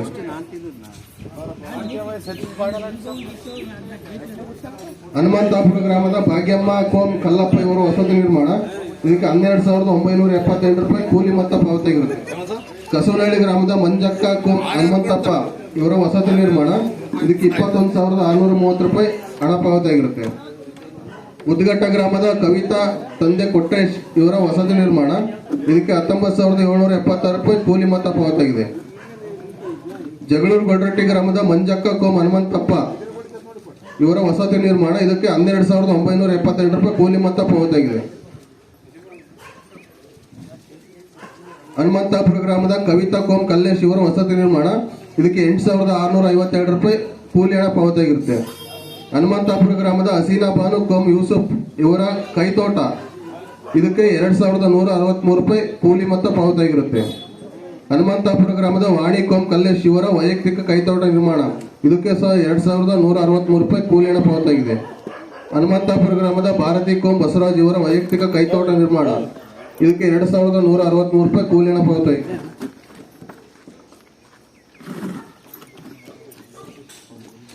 ಜಗಳೂರು ಗೊಡ್ರಟ್ಟಿ ಗ್ರಾಮದ ಶಿಲ್ಪಾ ನಾಗರಾಜ್ ಇವರ ವೈಯಕ್ತಿಕ ಕೈತೋಟ ನಿರ್ಮಾಣ. ಇದಕ್ಕೂ ಸಹ 2,163 ರೂಪಾಯಿ ಕೂಲಿ ಹಣ ಪಾವತಿಯಾಗಿರುತ್ತೆ. ಜಗಳೂರು ಗೊಡ್ರಟ್ಟಿ ಗ್ರಾಮದ ತಿಪ್ಪೇಸ್ವಾಮಿ ಈರಮ್ಮ ಇವರ ವೈಯಕ್ತಿಕ ಕೈತೋಟ ನಿರ್ಮಾಣ. ಇದಕ್ಕೆ 2,163 ರೂಪಾಯಿ ಕೂಲಿ ಹಣ ಪಾವತಿಯಾಗಿದೆ. ಹನುಮಂತಾಪುರ ಗ್ರಾಮದ ಶ್ವೇತಾ ರಮೇಶ್ ಇವರ ಪೌಷ್ಟಿಕ ಕೈತೋಟ ನಿರ್ಮಾಣ. ಇದಕ್ಕೆ 2,163 ರೂಪಾಯಿ ಕೂಲಿ ಹಣ ಪಾವತಿಯಾಗಿದೆ. ಈಗ ನೆಕ್ಸ್ಟ್ ತೋಟಗಾರಿಕೆ ಇಲಾಖೆಯಿಂದ GH ಪಾಲಣ್ಣ ಬಿನ್ ಗೌಡ್ರ ಹನುಮಂತಪ್ಪ ತಮ್ಲಹಳ್ಳಿ ಇವರ ಜಮೀನಿನಲ್ಲಿ ಪಪ್ಪಾಯ. ಇದಕ್ಕೆ 25,956 ರೂಪಾಯಿ ಕೂಲಿ ಹಣ ಪಾವತಿಯಾಗಿರುತ್ತೆ. 10,930 ರೂಪಾಯಿ ಸಾಮಗ್ರಿ ಹಣ ಪಾವತಿಯಾಗಿದೆ. ಲಲಿತಮ್ಮ ಅಂಜಿನಪ್ಪ ಹನುಮಂತಾಪುರ ಇವರ ಜಮೀನಿನಲ್ಲಿ ಪಪ್ಪಾಯ ತೋಟ. ಇದಕ್ಕೆ 25,956 ರೂಪಾಯಿ ಕೂಲಿ ಹಣ ಪಾವತಿಯಾಗಿದೆ. 6,500 ರೂಪಾಯಿ ಸಾಮಗ್ರಿ ಹಣ ಪಾವತಿಯಾಗಿರುತ್ತೆ. ಅಕ್ಕಿ ಲಿಂಗಪ್ಪ ಬಿನ್ ಲೇಟ್ ಪಾತಪ್ಪ ಹನುಮಂತಾಪುರ ಇವರ ಜಮೀನಿನಲ್ಲಿ ಪಪ್ಪಾಯ. ಇದಕ್ಕೆ 73,542 ರೂಪಾಯಿ ಕೂಲಿ ಹಣ ಪಾವತಿಯಾಗಿದೆ. 18,400 ರೂಪಾಯಿ ಸಾಮಗ್ರಿ ಹಣ ಪಾವತಿಯಾಗಿರುತ್ತೆ. ಶರಣಪ್ಪ ಬಿನ್ ಶಂಕರಪ್ಪ ಹನುಮಂತಾಪುರ ಇವರ ಜಮೀನಿನಲ್ಲಿ ಪಪ್ಪಾಯ ತೋಟ. ಇದಕ್ಕೆ 50,985 ರೂಪಾಯಿ ಕೂಲಿ ಹಣ ಪಾವತಿಯಾಗಿರುತ್ತೆ. ಸಿದ್ಲಿಂಗಮ್ಮಕ್ಕಂ ಲೇಟ್ ಶಂಕರಪ್ಪ ಹನುಮಂತಾಪುರ ಇವರ ಜಮೀನಿನಲ್ಲಿ ಪಪ್ಪಾಯಿ ತೋಟ. ಇದಕ್ಕೂ 62,722 ರೂಪಾಯಿ ಕೂಲಿನ ಪಾವತಿಯಾಗಿದೆ. 15,700 ರೂಪಾಯಿ ಸಾಮಗಾಡ ಪಾವತಿಯಾಗಿರುತ್ತೆ. ಕುಂಟ್ಲಯ್ಯ ಹನುಮಂತಾಪುರ ಇವರ ಜಮೀನಿನಲ್ಲಿ ಪಪ್ಪಾಯಿ ತೋಟ. ಇದಕ್ಕೆ 56,238 ರೂಪಾಯಿ ಕೂಲಿನ ಪಾವತಿಯಾಗಿರುತ್ತೆ. 14,100 ರೂಪಾಯಿ ಸಾಮಗಾಡ ಪಾವತಿಯಾಗಿದೆ. ಚಿತ್ತಪ್ಪ ಬಿನ್ ಸಂಗಪ್ಪ ಇವರ ಜಮೀನಿನಲ್ಲಿ ಪಪ್ಪಾಯ ತೋಟ. ಇದಕ್ಕೆ 64,890 ರೂಪಾಯಿ ಕೂಲಿನ ಪಾವತಿಯಾಗಿದೆ. ಕೆ ಅಣ್ಣಯ್ಯ ಬಿನ್ ಶಿವನಾಗಪ್ಪ ಜಮೀನಿನಲ್ಲಿ ಅಂಗಾಂಶ ಬಾಳೆ. ಇದಕ್ಕೆ 43,260 ರೂಪಾಯಿ ಕೂಲಿನ ಪಾವತಿಯಾಗಿದೆ.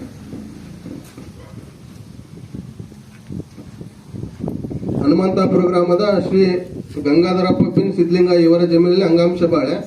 ಇದಕ್ಕೆ 69,216 ರೂಪಾಯಿ ಕೂಲಿನ ಪಾವತಿಯಾಗಿದೆ. 19,085 ರೂಪಾಯಿ ಸಾಮಗಾಡ ಪಾವತಿಯಾಗಿದೆ. ಹನುಮಂತಾಪುರ ಗ್ರಾಮದ ಶರಣಪ್ಪ ಬಿನ್ ಲೇಟ್ ಕಲ್ಲಪ್ಪ ಇವರ ಜಮೀನಿನಲ್ಲಿ ಅಂಗಾಂಶ ಬಾಳೆ. ಇದಕ್ಕೂ 50,985 ರೂಪಾಯಿ ಕೂಲಿನ ಪಾವತಿಯಾಗಿದೆ. ಹನುಮಂತಾಪುರ ಗ್ರಾಮದ ಶ್ರೀ ಬಸವರಾಜಪ್ಪ ಜೆ.ಕೆ. ಬಿನ್ ಕಲ್ಲಪ್ಪ ಇವರ ಜಮೀನಿನಲ್ಲಿ ಅಂಗಾಂಶ ಬಾಳೆ. ಇದಕ್ಕೆ 38,316 ರೂಪಾಯಿ ಕೂಲಿನ ಪಾವತಿಯಾಗಿದೆ. 10,560 ರೂಪಾಯಿ ಸಾಮಗಾಡ ಪಾವತಿಯಾಗಿರುತ್ತೆ. ಹನುಮಂತಾಪುರ ಗ್ರಾಮದ ಜೆ ಕಲ್ಲೇಶಪ್ಪ ಬಿನ್ ದ್ಯಾವಪ್ಪ ಅವರ ಜಮೀನಲ್ಲಿ ಅಂಗಾಂಶ ಬಾಳೆ. ಇದಕ್ಕೆ 62,727 ರೂಪಾಯಿ ಕೂಲಿನ ಪಾವತಿಯಾಗಿದೆ. 16,500 ರೂಪಾಯಿ ಸಾಮಗಾಡ ಪಾವತಿಯಾಗಿದೆ. ಹನುಮಂತಾಪುರ ಗ್ರಾಮದ ಜೆ ಮಂಜುನಾಥ್ ಬಿನ್ ಹನುಮಂತಪ್ಪ ಇವರ ಜಮೀನಲ್ಲಿ ಅಂಗಾಂಶ ಬಾಳೆ. ಇದಕ್ಕೆ 62,727 ರೂಪಾಯಿ ಕೂಲಿನ ಪಾವತಿಯಾಗಿದೆ. ಹನುಮಂತಾಪುರ ಗ್ರಾಮದ ಜಿ.ಕೆ. ಶಿವಮೂರ್ತಪ್ಪ ಇವರ ಜಮೀನಲ್ಲಿ ಅಂಗಾಂಶ ಬಾಳೆ. ಇದಕ್ಕೆ 60,564 ರೂಪಾಯಿ ಕೂಲಿನ ಪಾವತಿಯಾಗಿದೆ. ಅಂಜಿನಪ್ಪ ಬಿನ್ ಹನುಮಂತಪ್ಪ ಇವರ ಜಮೀನ ರಂಗಾಪುರ ಇವರ ಜಮೀನಿನಲ್ಲಿ ತೆಂಗು ತೋಟ. ಇದಕ್ಕೆ 36,771 ರೂಪಾಯಿ ಕೂಲಿನ ಪಾವತಿಯಾಗಿದೆ. ಪೆನ್ನಯ್ಯ ಬಿನ್ ಹನುಮಂತಪ್ಪ ಇವರ ರಂಗಾಪುರ ಇವರ ಜಮೀನಲ್ಲಿ ನುಗ್ಗೆ ತೋಟ. ಇದಕ್ಕೆ 34,608 ರೂಪಾಯಿ ಕೂಲಿನ ಪಾವತಿಯಾಗಿದೆ. ನೆಕ್ಸ್ಟ್ ಅರಣ್ಯ ಇಲಾಖೆಯಿಂದ 2022-23 ಸಾಲಿನ ಭರಮಸಮುದ್ರ ಗ್ರಾಮದಲ್ಲಿ ಗ್ರಾಮ ಹಸಿರೀಕರಣ 1ನೇ ವರ್ಷ ನಿರ್ವಹಣೆ. ಇದಕ್ಕೆ 67,053 ರೂಪಾಯಿ ಕೂಲಿನ ಪಾವತಿಯಾಗಿರುತ್ತೆ. 2021-22ನೇ ಸಾಲಿನ ಭರಮಸಮುದ್ರ ಗ್ರಾಮದಲ್ಲಿ ಗ್ರಾಮ ಹಸಿರೀಕರಣ ನೆಡತೋಪು ನಿರ್ಮಾಣ. ಇದಕ್ಕೆ 90,747 ರೂಪಾಯಿ ಸಾಮಗಾಡ ಪಾವತಿಯಾಗಿದೆ. 2022-23ನೇ ಸಾಲಿನ ಭರಮಸಮುದ್ರ ಗ್ರಾಮದ ವಿನೋದ ಬಿ.ವಿ. ಬಿನ್ ವಿರೂಪಾಕ್ಷಪ್ಪ ಇವರ ಜಮೀನಿನಲ್ಲಿ ಸಸಿಗಳನ್ನು ಬೆಳೆಸುವುದು.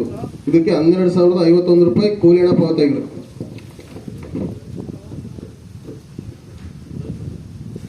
ನೆಕ್ಸ್ಟ್ ಕೃಷಿ ಇಲಾಖೆಯಿಂದ ಹನುಮಂತಾಪುರ ಗ್ರಾಮದ ಸರ್ವೆ ನಂಬರ್ 48 ಇವರ ಜಮೀನಿನಲ್ಲಿ LRS ನಿರ್ಮಾಣ.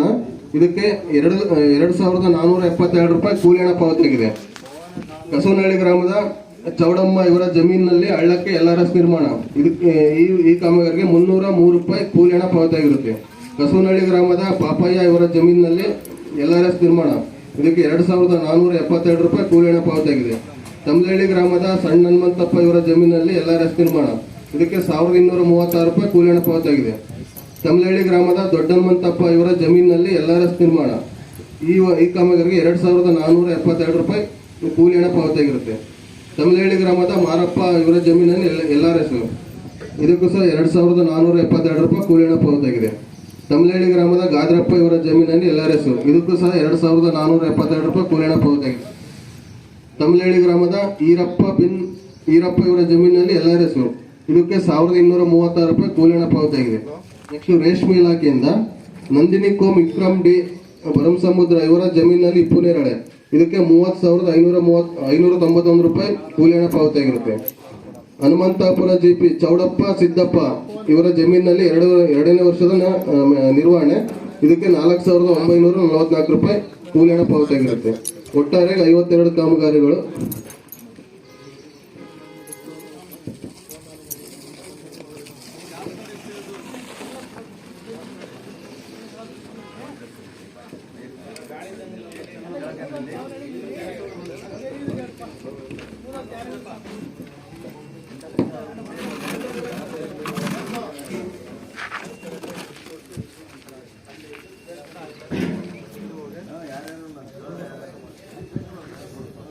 ನಾಡಿದ್ದಲ್ಲ ಮತ್ತೆ ಅದೇನಾಗಿದೆ ಬೇರೆಯವರಿಗೆ ನಮ್ಮ ತಪ್ಪ ಅಷ್ಟನ್ನು ತೆಗಿಬಾರ್ದು.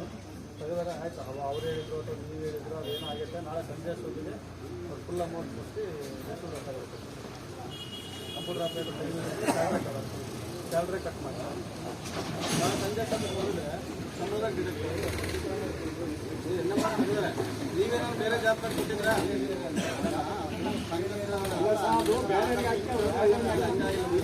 ನೀವೇನಾದ್ರು ಬೇರೆ ಜಾಬ್ದಾಗ ಕೊಟ್ಟಿದ್ರಾ? ನೀವ್ಯಾಕೆ ಕೊಟ್ಟಿಲ್ಲ? ಅವ್ರು ಕೊಟ್ಟಿಲ್ಲ ಅಂದರೆ ಬೇರೆ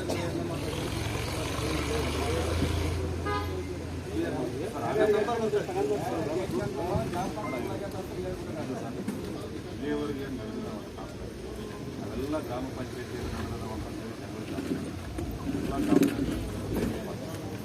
ಆ ಒಬ್ಬ ಯಾವ ಅಧಿಕಾರಿಯಿಂದ ಅವ್ರು ಬಂದಿಲ್ಲ. ಇವತ್ತು ನಿಮ್ಮ ಸಾಮಾಜಿಕ ಪರಿಸರ ಗ್ರಾಮ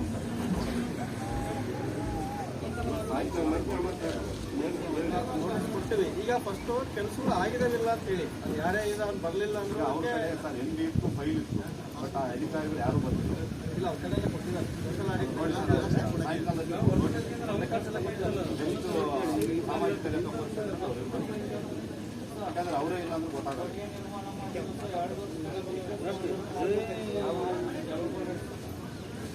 BFT ಯಾವತ್ತನ್ನ ಕೇಳಿದ್ದ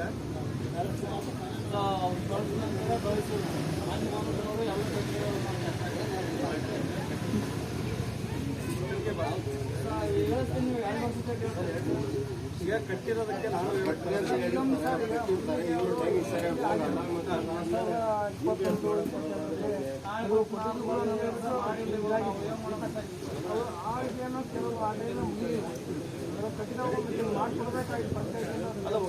ತೆಗೆಸ್ಕೊಂಡು ನೋಡಿ. ಉದ್ಯೋಗಕ್ಕಾದ್ರೆ ಪ್ರಾರಂಭದಲ್ಲಿ ನಿಮ್ಮ ಜಿಲ್ಲೆ 7-8 ಅನ್ಸುತ್ತೆ, ನಮ್ಮ ವಿಜಯನಗರದಲ್ಲಿ 9-10 ಬಂತು. ಪ್ರಾರಂಭದಲ್ಲಿ ಯಾವುದೇ ಸ್ಕೀಮ್ ತಂದು ಯಾವುದೇ ತಂದು ಸಣ್ಣ ಪುಟ್ಟ ವ್ಯತ್ಯಾಸಗಳು ಆಚೆ ಈಚೆ ಹೋಗ್ತಾರೆ. ಯಾವಾಗ ನಾವು ಅಡ್ಡದಾರಿ ಹಿಡಿತು ಗೋರ್ಮೆಂಟ್ ಹೊಸ ಕಾನೂನು ತರ್ತದೆ. ನಾವು ಸರಿ ಇದ್ದೀವಿ, ಯಾವ ಕಾನೂನು ತರ್ತಿರಲಿಲ್ಲ. ಈಗ ಇವ್ರು ಹೇಳಿದ್ರು ಇದನ್ನ ತಡೆಗಟ್ಟ ಉದ್ದೇಶಕ್ಕೇನೆ ಜಿಯೋ ಟ್ಯಾಗ್ ಅಂತ ತಂತಾರೆ. ಉದ್ದೇಶ ಇಷ್ಟೇ ಜಿಯೋ ಟ್ಯಾಗ್ ತಂದಿರೋದು.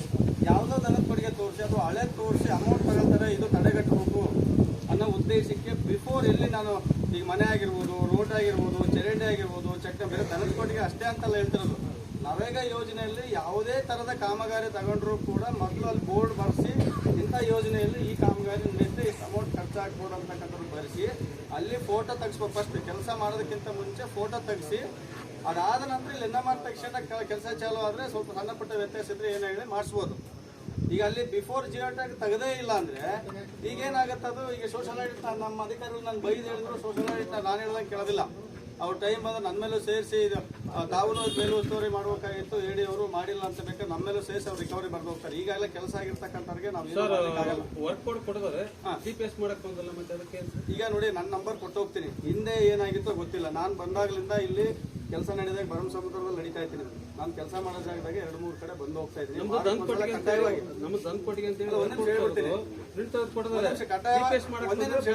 ನಾನು ಇವತ್ತು ನಂಬರ್ ಕೊಟ್ಟು ಹೋಗ್ತೀನಿ. ನರೇಗಾಗೆ ಸಂಬಂಧಪಟ್ಟಂತೆ ನಿಮ್ಗೆ ಏನೇ ಸಮಸ್ಯೆ ಇದ್ರು ಕಾನೂನು ಚೌಕಟ್ಟಿನೊಳಗೆ, ಅದು ಕಾನೂನು ಚೌಕಟ್ಟಿನೊಳಗೆ ಇತ್ತು ಅಂದ್ರೆ ಅದು ಯಾರೇ ತಪ್ಪು ಮಾಡಿದ್ರು ಕೂಡ ನಾನೇ ನಿಮ್ಮ ಪಂಚಾಯತ್ಗೆ 2-3 ಸಲ ಬಂದು ಹೋಗಿದ್ದೀನಿ. ಕೆಲವೊಂದು ಇನ್ಸ್ಟ್ರಕ್ಷನ್ ಕೊಟ್ಟಿದ್ದೀನಿ. ಆ್ಯಕ್ಚುಲಿ ನಾನು ತಿಂಗಳಿಗೆ ಒಂದ್ಸಲ ಬಂದ್ರೂ ನಂದೇನಿಲ್ಲ. ಆ್ಯಕ್ಚುಲಿ ತಿಂಗಳಿಗೆ 1 ಸಲ 2 ಸಲ ಬರ್ಬೇಕಂತಿದೆ. ನಾನು 3-4 ಸಲ ನಿಮ್ಮ ಪಂಚಾಯತಿಗೆ ಬಂದು ಹೋಗಿದ್ದೀನಿ. ಕನಿಷ್ಠ ವಾರಕ್ಕೆ ಒಂದ್ಸಲ ನಾನು ಬರ್ತೀನಿ. ನಾನು ನಂಬರ್ ಕೊಟ್ಟು ಹೋಗ್ತೀನಿ. ಯಾವುದೇ ಸಂದರ್ಭದಲ್ಲಾದರೂ ಫೋನ್ ಮಾಡಿ ಕಾನೂನು ಚೌಕಟ್ಟಿನೊಳಗೆ ನೀವು ಕೆಲಸ ಮಾಡ್ಕೊಂಡ್ರೆ ನಮ್ಮರಿಗೆ ಹುಡುಕೊಂಬಂದು ಪೇಮೆಂಟ್ ಮಾಡಿಸೋ ಕೆಲಸ. ವರ್ಕ್ ಕೊಟ್ಟು ವರ್ಕ್ ಟೈಮ್ ಕೊಟ್ಟು 1 ವರ್ಷ ಆಗಿದೆ. ಯಾರ ಕೈ ಕೊಟ್ಟರು? ಕಂಪ್ಯೂಟರ್ ಆಪರೇಟರ್ ತಂದ್ಕೊಟ್ಟಿದ್ರು. ಎಲ್ಲ ಕಡೆ ನಡೀತಾ ಇದೆ.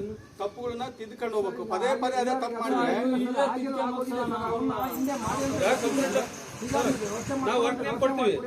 ವರ್ಕ್ ನೇಮ್ ಕೊಡ್ತೀವಿ. ಈಗ ನೋಡಿ ನಾನು ಬಂದಿಲ್ಲ ಅಂತ ಹೇಳಿ ಹೇಳೋಗಲ್ಲ. ಯಾಕಂದ್ರೆ ನಾಳೆ ಇನ್ನೊಂದು ಸೋಷಲ್ ಆಡಿಟ್ ಬಂದಾಗ ನೀವು ಜಿಯೋ ಟ್ಯಾಗ್ ಮಾಡೋದಕ್ಕಿಂತ ಬಿಫೋರ್ ನೀವು ಪೇಮೆಂಟ್ ಮಾಡಿರಂತ ನಮ್ಮೇಲೆ ಸೇರಿಸಿ ಬರೀತಾರೆ. ಅದನ್ನ ಈಗಾಗಲೇ ಕೆಲಸ ಮುಗಿಸಿರೋದಕ್ಕಂತಕ್ಕೆ ನಾನು ಸಪೋರ್ಟ್ ಮಾಡ್ಲಿಕ್ಕೆ ಬರಲ್ಲ, ನಾನು ಹೇಳಕ್ಕೂ ಬರಲ್ಲ. ನಾನು ಹೇಳಿದ್ರೆ ನಂದು ತಪ್ಪಾಗುತ್ತೆ. ದಯಮಾಡಿ ಮುಂದಿನ ದಿನಗಳಲ್ಲಿ ಸಿಬ್ಬಂದಿ ವರ್ಕರ್ ಕೆಲಸ ಮಾಡ್ತಲ್ಲ. ಯಾಕಂತೀರಾ ಕಂಪ್ಯೂಟರ್ ಆಪರೇಟರ್ ಸರಿಯಾಗಿ ಕೆಲಸ ಮಾಡಬೇಕು. ಈ ವರ್ಕ್ ಕೋಡ್ ಕೊಡ್ತೀವಿ, ಇದನ್ನ GPS ಮಾಡಿಸ್ಬೇಕಂತ ಹೇಳಿ ಮಾಡೋದು ಸಿಬ್ಬಂದಿ ವರ್ಗದವರು. ಈಗ ಸದಸ್ಯರು ಮಾಡಲ್ಲ, ಅಧ್ಯಕ್ಷರು ಮಾಡಲ್ಲ. ಅದನ್ನ ಅವ್ರು ಏನು ಸೈನ್ ಹಾಕ್ಬೋದು ಲಾಸ್ಟಿಗೆ. ಅಧ್ಯಕ್ಷರು, ಚುನಾಯಿತ ಪ್ರತಿನಿಧಿಗಳು, ಅಧಿಕಾರಿಗಳ ಮೇಲೆ ಸೂಪರ್ವೈಸೇಷನ್. ಗ್ರಾಮ ಪಂಚಾಯತ್ಗೆ ಗ್ರಾಮ ಪಂಚಾಯತ್ ಅಧ್ಯಕ್ಷ ಫೈನಲ್, ತಾಲೂಕ್ ಪಂಚಾಯತ್ಗೆ ತಾಲೂಕ್ ಪಂಚಾಯತ್ ಅಧ್ಯಕ್ಷ ಫೈನಲ್ ಇತ್ತು. ನಾವು ಅದರಿಂದ ಕಾನೂನು ಚೌಕಟ್ಟಿನೊಳಗೆ ಇದು ಬರುತ್ತೋ ಬರಲ್ಲ ಅಂತ ಹೇಳ್ತಕ್ಕಂಥದ್ದು ಅಷ್ಟೇ ನಮ್ಮ ಕೆಲಸ. ಕಂಪ್ಯೂಟರ್ ಆಪರೇಟರ್ ವರ್ಕ್ ಕೋಡ್ ಕೊಟ್ಟಾದ್ಮೇಲೆ ಇದನ್ನ ಪ್ರೊಸೆಸ್ ವಾರ್ನ್ ಮಾಡಿ ಬಂದಿದ್ದಪ್ಪ. ಸರ್ ಈಗ ಸದಸ್ಯರ ಮೇಲೆ ಅಧ್ಯಕ್ಷರ ಮೇಲೆ ಆರೋಪ ಮಾಡೋದಲ್ಲ. ಕಂಪ್ಯೂಟರ್ ಆಪರೇಟ್ ಆಮೇಲೆ ಇವರು ಏನು ಏನೂ ಬರಲ್ಲ. ಚೇಂಜ್ ಮಾಡೋದು ನಮ್ಮ ಅಧಿಕಾರ ಇಲ್ಲ. ನಿಮ್ಮ ಅಧ್ಯಕ್ಷರು, ಸದಸ್ಯರು, ಉಪಾಧ್ಯಕ್ಷರು ನಿಮ್ದೇ ಅವ್ರು ನಿಜವಾಗ್ಲೂ ಕೆಲಸ ಮಾಡ್ತಿಲ್ಲ ಅಂದ್ರೆ ನಾನು ರಿಪೀಟೆಡ್ಲಿ ಹೇಳ್ತೀನಿ, ನಿಜವಾಗ್ಲೂ ಕೆಲಸ ಮಾಡ್ತಿಲ್ಲ, ಜನಕ್ಕೆ ಸ್ಪಂದಿಸ್ತಾ ಇಲ್ಲ ಅಂದ್ರೆ ಅದು ತಾಲೂಕ್ ಪಂಚಾಯತ್ಗೆ ಅಧಿಕಾರ ಇಲ್ಲ, ನಿಮ್ದೇ ಅಧಿಕಾರ, ನಿಮ್ದೇ ಸಿಬ್ಬಂದಿ, ಗ್ರಾಮ ಪಂಚಾಯತ್ ಅಧ್ಯಕ್ಷರು, ಸದಸ್ಯರು, ಉಪಾಧ್ಯಕ್ಷರು ಅವ್ರು ನೋಟಿಸ್ ಕೊಡೋದ್ರ ಮೂಲಕ ಎಚ್ಚರಿಸ್ತರು ಅಥವಾ ಕಾನೂನು ಚೌಕಟ್ಟಿನೊಳಗೆ ಅಂತಿಮವಾಗಿ ಇಷ್ಟೆಲ್ಲ ಮಾಡ್ಕೊಂಬಂದ ನೋಡಮ್ಮ ಕೇಳಿಲ್ಲ ಅಂದ್ರೆ 1 ತಿಂಗಳು 2 ತಿಂಗಳ ಟೈಮ್ ಕೊಟ್ಟು ಕೆಲಸದಿಂದೆಲ್ಲ ತೆಗಿತೀವಿ ಅಂತ ಹೇಳ್ತಾರೆ. ಏನ್ ಮಾಡ್ತಾರೆ ಗ್ರಾಮ ಪಂಚಾಯತ್ಗೆ ಬಿಟ್ಟಿತ್ತು. ನೀವು ನೋಡಪ್ಪ ಕಡ್ಡಾಯವಾಗಿ ಗ್ರಾಮ ಪಂಚಾಯತಿ ಹೆಡ್ ಆಫೀಸ್ ಒಳಗೆ ಪಾಣಿ ಕೊಡಬೇಕು ರೈತರಿಗೆ. ಇವತ್ತು ಪರಿಸ್ಥಿತಿ ರೈತರಿಗೆ ಅದು ಕಡಿಮೆ ಮಾಡ್ಬೇಕಂತೇಳಿ ಅದನ್ನ ಮಾಡಿದ್ರೆ ಪಾಣಿ ಕೊಡ ರೈತರಿಗೆ ಅಲ್ಲಿ ಹೋಗೋ ತಪ್ಪತ್ತೆ ಇಲ್ಲೇ ತಗೊಂಡ್ಬರ್ಲಿ ಅಂತ ಅದು ಹಿಂದೆ ಹಿಡಿದೀನಿ ಮಾತಾಡಕ್ಕೆ ವಾಯ್ಸ್ ಕೇಳಿಸಲ್ಲ ಅಲ್ಲಿ, ಹಂಗಾಗಿ ಮುಂದಕ್ಕೆ ಬಂದೆ. ಅವರು ಮಾತಾಡ್ತಾರಲ್ಲ, ನಾ ವಾಯ್ಸ್ ಕೇಳಿಸಲ್ಲ, ಅದು ಹಂಗಾಗಿ ಮುಂದಕ್ಕೆ ಬಂದೆ ಅಷ್ಟೇ ಅಲ್ಲ ಕೊಡುತ್ತೆ.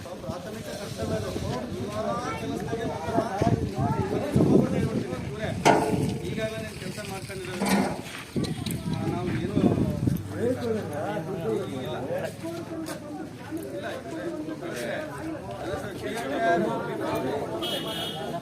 ನೋಡಿ. ಈಗ ಬೋಗಸ್ ಮಾಡಿದೀವಿ ಅಂತ ನಾನು ಹೇಳ್ತಾ ಇಲ್ಲ, ಅದು ಒಬ್ಬರಿಗೋಸ್ಕರ ಎಲ್ಲನೂ ತಪ್ಪಾಗುತ್ತೆ. ಏನಾಗುತ್ತೆ, ನೀನಂತೂ ನಿಜವಾಗ್ಲೂ ಕಟ್ಟಿರುತ್ತೆ.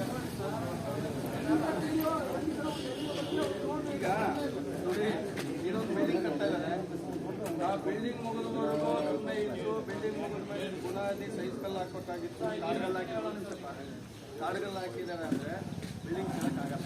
ಇದಾಗಿರ್ತಕ್ಕಂಥದ್ದು 2 ವರ್ಷದ ಕೆಳಗೆ. ಈಗ ಇಂದವರು ತಾಲೂಕ್ ಪಂಚಾಯತಿ ನಮ್ಮಂಗೆ ಅವರು ಎಡಿಯವರು ಎಲ್ಲ ಕಡೆ ಆಕ್ಟಿವ್ ಇದ್ರು. ಎಡಿಯವ್ರ ಗಮನಕ್ಕೆ ತಂದಿದ್ರೆ ಮೋಸ್ಟ್ಲಿ ಈ ಹಂತದಲ್ಲಿ ಆಗ್ತದೆ. ಈಗ ನನಗೆ ಫೋನ್ ಬಂದಿರೋರಿಗೆ ನಾನು ಅವಾಗಲೇ ಕಾನ್ಫರೆನ್ಸ್ ಆಗ್ತೀನಿ, ನಾನು ಹೇಳ್ತೀನಿ ಮಾಡಿಸ್ತೀನಿ ಅಂತ ಹೇಳೋದಿಲ್ಲ. ಯಾರು ರೈತರು, ಯಾರು ಸದಸ್ಯರು ಫೋನ್ ಮಾಡಿ ಎನ್ಆರ್ಜಿಗೆ ಸಂಬಂಧಪಟ್ಟಂತೆ ನೇರವಾಗಿ ನನ್ನಂಥದ್ದಲ್ಲೂ ಆಗಲಿಲ್ಲ ಅಂದರೆ ಯುವ ಸಾಹೇಬ್ರ ನಾವು ಗಮನ ತರಬೇಕಂತ ಕೆಲಸ ಮಾಡ್ತೀನಿ. ಈಗ ನಾನು ನಿಮ್ಮ ತಾಲೂಕಿಗೆ ಬಂದು 2 ತಿಂಗಳಾಯಿತು. ಇಲ್ಲಿ ಜನ ಕಾಂಟ್ಯಾಕ್ಟ್ ಇರೋದ್ರಿಂದ ನಿಮ್ಗೆ ಕಾಂಟ್ಯಾಕ್ಟ್ ಇಲ್ಲ. ನಾನು ದೊಣ್ಣಹಳ್ಳಿ ಬೇರೆ ಬೇರೆ ಕಡೆ ಜನ ಅಲ್ಲೆಲ್ಲ ಹೋಗ್ತಾ ಇರೋದ್ರಿಂದ ಹೆಚ್ಚಿನ ಸಂಪರ್ಕ ಕೇಳಿ ನೋಡಿ. ನೀವು ಯಾವುದೇ ಸಂದರ್ಭದಲ್ಲಿ ಫೋನ್ ಮಾಡಿದ್ರು ಕೂಡ ನಾನು ಆಮೇಲೆ ಹೇಳ್ತೀನಿ ಅಂತ ಹೇಳೋಲ್ಲ. ನೀವು ಫೋನಾಗ ಇದ್ದಾಗಲೇ ಕಾನ್ಫರೆನ್ಸ್ ಹಾಕಿ ಇಂಜಿನಿಯರ್ ಕಡೆಯಿಂದ ಆಗಿ ಮಾಡಿಸ್ಕೊಡ್ತೀನಿ. ಇನ್ನೊಂದು ಕೂತು ನಮ್ಮದು ಕೃಷಿ ಕಾಲೋನಿ ಒಳಗೆ ಐಮಾಸ್ ಪ್ಲೇಸ್ ಅಂತ ಇಷ್ಟು 24 ವರ್ಷ ಇತ್ತು. ಅದನ್ನು ನಿರ್ವಹಣೆ ಮಾಡಿಕೊಡೋಕೆ ಹೇಳಿ ಆಯ್ತು ಮಾಡಿಕೊಡ್ತೀವಿ ಒಂದು ಚರಂಡಿ ಕ್ಲೀನ್ ಆಗ್ತಿಲ್ಲ. ಅದು ಲಕ್ಷ ಸಮಸ್ಯೆ ಇದೆ. ಆ ಸದಸ್ಯರು ಅವ್ರೇನು ಮಾಡ್ತಾರೆ ಅಲ್ಲಲ್ಲ ಸದಸ್ಯರು ಏನು ಮಾಡ್ತಾರೆ?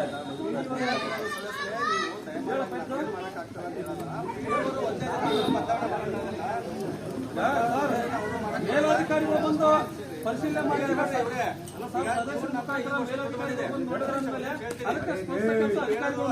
ಸದಸ್ಯರು ಮಾಡೋದಲ್ಲದು, ಮೇಲಾಧಿಕಾರಿಗಳು ಬಂದಾರ ಅಂದ್ಮೇಲೆ ನೀವು ಬಂದಿದ್ದೀರಾ, ಈ ಊರಲ್ಲಿ ಈ ಸಮಸ್ಯೆ ಐತೆ ಅಂತ ಹೇಳಿ ನೋಟ್ ಮಾಡ್ಕೊಂಡು ಹೋಗಿ ಅದು ಕೆಲಸ ಮಾಡಿಸ್ಬೇಕು. ನಿಮ್ಮ ಕೈ ಐತೆ. ಈಗ ನೋಡಿ, ನೋಡಲ್ ಅಧಿಕಾರಿಗಳಾಗಿ ಅಥವಾ ನಾನು ಐಡಿಯಾಗಿ ಬಂದಿದ್ದೆ ಅಂದ್ರೆ ಗ್ರಾಮ ಪಂಚಾಯತಿ ತಪ್ಪು ಮಾಡಿದಾಗ ಸರಿಪಡಿಸ್ತಕ್ಕಂಥ ಡೈರೆಕ್ಷನ್ ಕೊಡಿಸ್ಬೋದು. ತೀರ್ಮಾನ ಅವ್ರದೇ ಇರ್ತದೆ, ಯಾವ ಕೆಲಸ ಆಗ್ಬೇಕು. ಉದಾಹರಣೆ, ಈಗ ಒಂದು ಮೊಬೈಲ್ ಐತೆ ನಮ್ಮ ಕಡೆ ಸರ್, ಅನುದಾನ ಕೊಟ್ಟರೆ ಮಾಡೋದು ನೀವು ಹೇಳ್ತಿರಲ್ಲ, ಅವ್ರಿಗೆ ಆಗಿರ್ಬೋದು ಸದಸ್ಯರು ಪೂರ್ತಿ ಕೇಳಿದ್ದೀವಿ. ಇಲ್ಲಿ ಎಲ್ಲ SC ST ಪಾಪ್ಯುಲೇಷನ್ಸ್ ಎಷ್ಟಿದ್ದಾರೆ, ಇಲ್ಲಿ ರೆವಿನ್ಯೂ ಎಷ್ಟಿದೆ, ಪ್ರದೇಶ ಎಷ್ಟಿದೆ, ರೋಡ್ ಎಷ್ಟಿದೆ, ಇವನ್ನೆಲ್ಲ ಕ್ಯಾಲ್ಕುಲೇಷನ್ ಮಾಡಿ 5 ವರ್ಷಕ್ಕೊಂದ್ಸಲ ಯೋಜನಾ ಆಯೋಗಗಳು ಅಂತೇಳಿ ರಾಷ್ಟ್ರ ಮಟ್ಟದಲ್ಲಿ ಮಾಡ್ತಾರೆ. ಅನುದಾನ ಕೊಡ್ತಕ್ಕಂಥ ನಾವಲ್ಲ. ತಾಲೂಕ್ ಪಂಚಾಯತಿ ಐಆರ್ ಆಫೀಸರ್ ಬಂದಿರೋ ಕೂಡಲೇ ನಾವು ಕೊಡ್ತೀವಂತ ನಾನಲ್ಲ. ನೇರವಾಗಿ ಸೆಂಟ್ರಲ್ ಗೌರ್ಮೆಂಟ್ ಇಂದಲೇ ವರ್ಷಕ್ಕೆ ಇಷ್ಟಂತ ಏನು ಫಿಕ್ಸ್ ಮಾಡಿರ್ತಾರೆ, ಇಷ್ಟೆಲ್ಲ ಅಂಶಗಳನ್ನ ಪರಿಗಣಿಸಿದ್ರೆ ಅಮೌಂಟ್ ಫಿಕ್ಸ್ ಮಾಡಿರ್ತಾರೆ. ಅದಕ್ಕಿಂತ ₹1 ಹೆಚ್ಚಿ ಕೊಡಲ್ಲ ಅವರು.